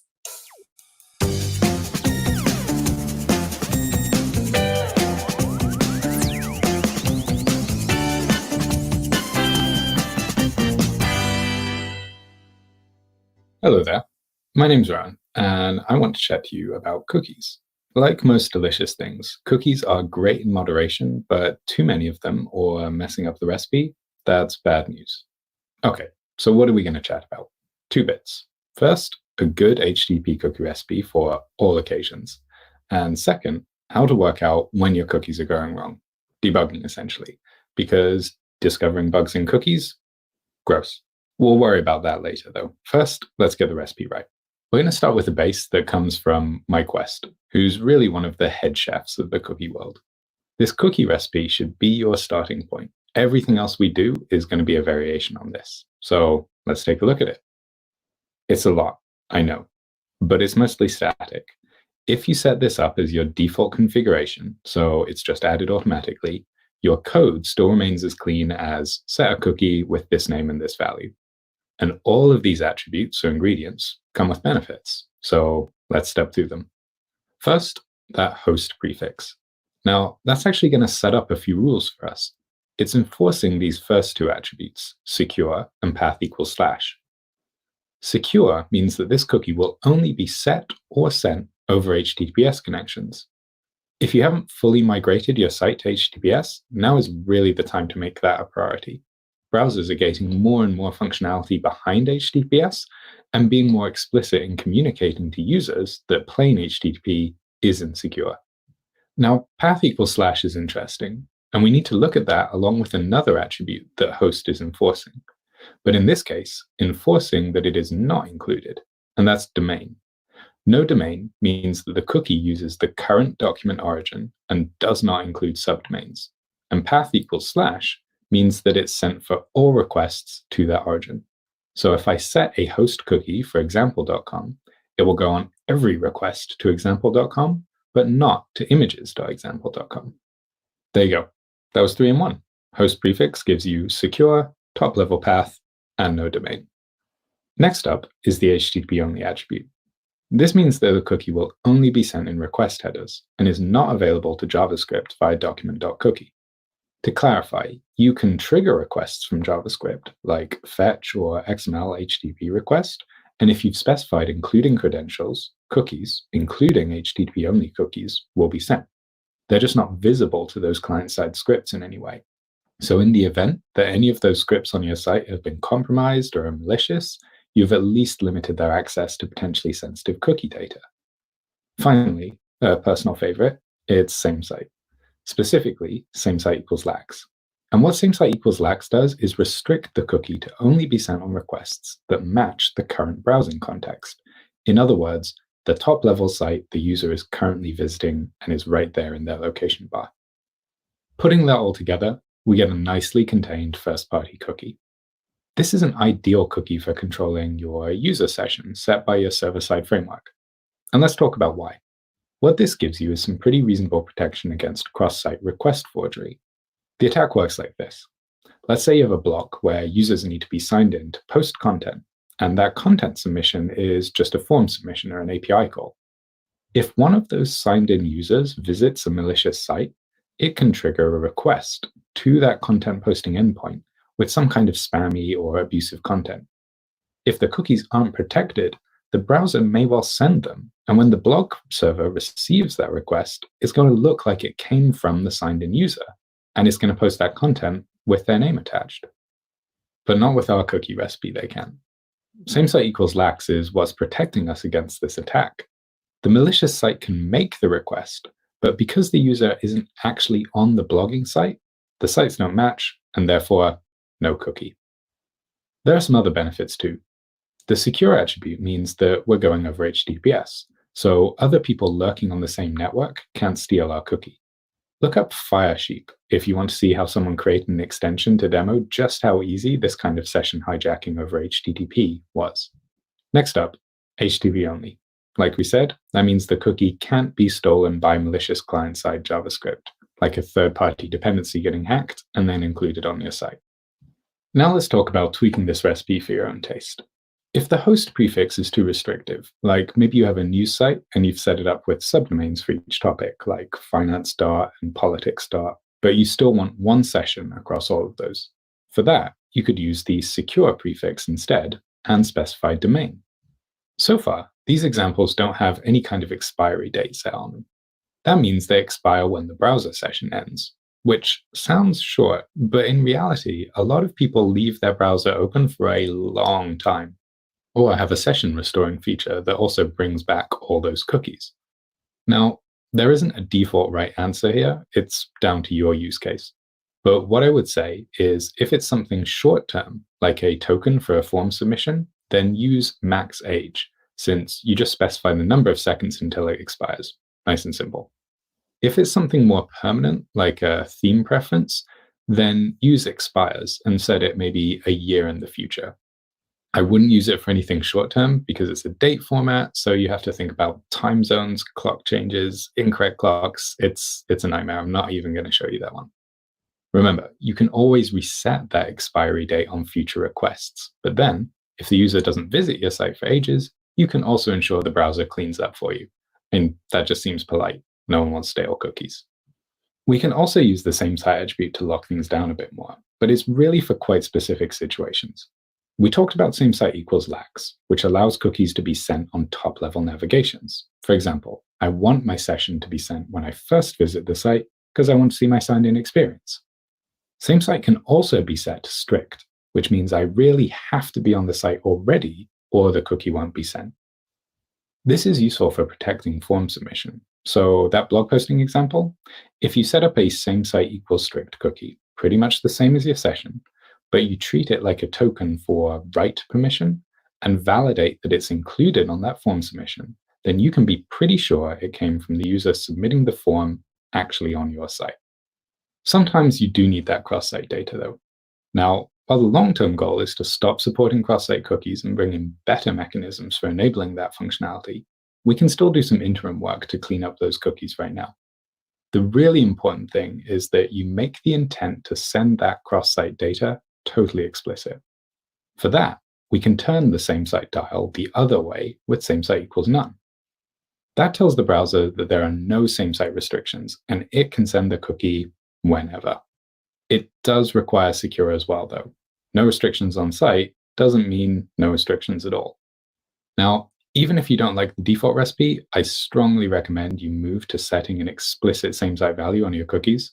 Chrome is moving to treat cookies as same site equals lax by default for Chrome version 80 and up with the release of Chrome 84 stable. That's around July 14th, 2 weeks from this initial broadcast date if you're watching this on the premiere, or even sooner if you're already watching this in the future or in the past. Anyway, the important thing is cookies without a same site attribute will be treated as same site equals lax. In other words, first party by default. If you need cross-site or third-party cookies, they must be set with same site equals none and secure. Okay, now that's all simple enough for me to say, but I know a lot of you are maintaining legacy or complex sites where, to be honest, you don't always know how or why those cookies are being set. Told you we're going to talk about debugging, so let's do it. First, let's get our environment set up, starting with the browser. Cookies are persistent, meaning that you've probably got a lot hanging around in your browser. On top of that, browser settings and extensions can also affect their behavior. Because of that, I strongly recommend testing with a clean slate. That means either setting up a new profile, use a separate Chrome channel like Beta or Canary, or use incognito mode. Across all of those, though, make sure that you don't have any extensions installed and check your user settings to ensure you aren't blocking third-party cookies or just blocking cookies in general. Now, we can make sure the browser is enforcing the new behavior. I'm going to pop in Chrome flags here. And what I'm going to do is search for cookies. Now, the two that I want to ensure are enabled are same site by default cookies here, and cookies without same site must be secure here. There are a couple other messages in here, a couple other flags that you can set. So if you look through, you can also see this one, enable experimental cookie features. Now, what this will do is turn on all of the upcoming changes. So this is actually great for general testing if you just want to check that your site is going to behave well in the future. But when you are trying to isolate individual bugs, you can use the individual flags to toggle that behavior on and off. Now, when you've changed a flag, you are going to have to restart your browser here so that those flags take effect. Now, I already have restarted, and I have a test site set up on same site sandbox.glitch.me. And if you've got all the flags enabled, when you go there, you should see all this nice soothing green. Any red or orange X's in there, go back, check your cookie settings, check your flags. With all of that configured, I'm going to walk you through this excellent debugging guide, which comes from Lily Chen, one of the engineers working on same site. So don't worry if you don't catch everything I do in this video. It's all written down in there, and there's a link in the info. I'm going to keep using the same site sandbox for testing. The code is all on Glitch. If you expand the info again, you can find a link. Feel free to remix this if you want to run your own version or try some different combinations of cookies and so on. Let's open up DevTools and start poking around. I'm going to start on the console tab, and you'll probably see some warnings, but we're going to be cleaning those up. So what you actually want to look for if you're on a recent enough version of Chrome, like 84 and onwards, is the Issues tab here. So the warnings are going to show you the same information that the Issues tab does, but the Issues tab is much clearer, much more actionable. Sam's got a video where he goes through the full tour on that, so I'm going to go through this pretty quick, but let's take a look.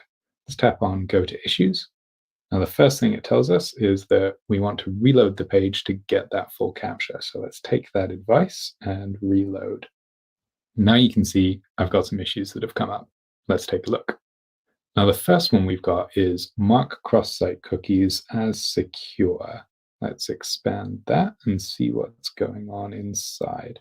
So you can see that this one is telling me that I've got a cookie that's marked with same site equals none, but it's missing the secure attribute. If I scroll down a bit more, I can also see I've got some affected resources, so I can expand that out, and that is going to show me exactly the cookie that's affected. If I click on that cookie here, you can see it takes me through to the network tab up here. I can expand that so we can see a bit of what's going on. And it's using this filter entry to basically filter that down to, so you can see it's filtered it specifically to the cookie name that has the problem. So it's showing me all the requests that include that specific cookie. We'll come back to the network tab in a minute, so hold on to that. I want to take a look at the other issue first. So back in here, let's scroll down again and expand that. The second issue is telling me that I have some cookies that don't specify a same-site attribute at all. So the browser just doesn't know what to do with that cookie. Maybe we're okay with it being first party, but we haven't told anyone. So let's take a look at the cookies that are affected in there. So I'm going to expand this again, and you can see I've got 2 cookies affected. Right, now we know where the problems are. Let's go over to the network tab to take a look in detail. This is a pretty simple site, so there aren't that many requests. In reality, you've probably got far more to wade through, so let's look at some ways that you can filter that down. What I'm going to do is right-click in here and go to Header Options, where I can enable Cookies and also Set Cookies. So this is going to show me each of the requests and how many cookies they are sending and how many cookies are being set by the Set Cookie header in the response. The other part of the puzzle then is this Has Blocked Cookies toggle up here. Now, if I turn that on, you can see one of our requests is disappearing. So when I have this on, it's filtering out all the requests that are not being altered in any way. So we got a pretty good idea that it's these 2 that are responsible for the issues. Back in the table, let's look at the request for the page first.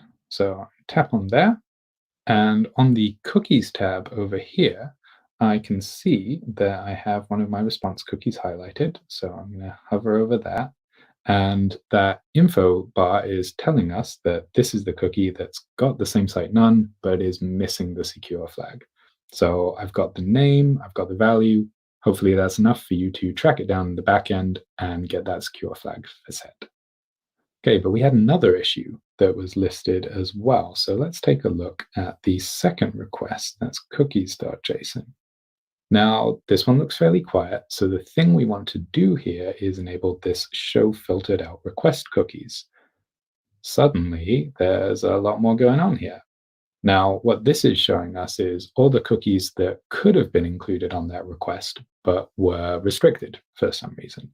Now, some of them are for the right reasons. So you can see here, we've got a cookie that has same site equals strict. That's not included on the cross-site request. Got one that says same site equals lax. Same deal, we don't want it on the cross-site request. But then we've got these 2 where they've got a blank same site value. Now, that means that the browser is treating them as same site lax and therefore restricting them. This might be because you didn't specify a same site value, but it might also be because you've got an invalid value in there. So get into your code and look for those same site attributes and check the spelling to make sure there are no typos in there as well. Now, DevTools is great for this kind of interactive exploration, but we can also export the data for a whole series of requests. This is helpful if you need to grab the data for a particular situation, like maybe it's one user with a particular account type who's been able to reproduce this problem, and you can't necessarily sit down with them at their machine for a good debugging session together. For this, we're going to capture a network log. So open up a new tab and go to Chrome net-export. If you've been doing a whole bunch of these, then you may need to click Start Over on there. And what we want to make sure of in the options is that we say include cookies and credentials, because that's what we're trying to test. But just be mindful that including all of this means that you may be logging some sensitive user data. So treat it in exactly the same way that you would with any other. Make sure that you have the consent to log it. Make sure that you're controlling access to that log, and delete it when you're done debugging the issue. Okay, press Start Logging to Disk. And I'm just going to save that in my downloads directory. Okay, now do not close this tab because this is what's doing the recording, but we're going to switch back over to our test site. And I'm just going to reload the page to capture that behavior. Now, in reality, what you want to do is capture the entire user journey that you're trying to debug. At a minimum, it's got to be the section that is causing a problem. But often you should probably try and start maybe from like user sign-in or wherever the cookies are being set, because you probably want to capture that interaction as well. Okay, once you're done, we're going to switch back over to the Network tab, and we're going to say Stop Logging. Now, you can say like Show File here, and you can see that it's just a JSON file in this directory. You can take a look at it. It is pretty big and it's pretty verbose. So what we want to do is make use of the Netlog Viewer tool, which is linked from this page. So I'm going to go there, and I'm going to go to the hosted version here. Now I choose my file, which is just there, Chrome Net Export Log. And there we go. You can see that I've got a whole bunch of information about the logging that I've just done. You can see my Chrome version, you can see the OS info. What you can also see is if you dive into this, where you've got features here, you can see all the flags that I've got enabled. I've been playing with quite a few of them. But there's also cookies without same site must be secure embedded in there. The stuff we're looking for, though, related to the cookies, is over in the events section. So I'm going to go over here. And as you can see, I've got 200 events to deal with. So this is pretty verbose. This is all of the requests that Chrome is sending, kind of all of the network-related events, including extensions, including other tabs. So let's filter this down to something a bit more useful. I want to type, and it is URL_request. Make sure there's no space after that colon.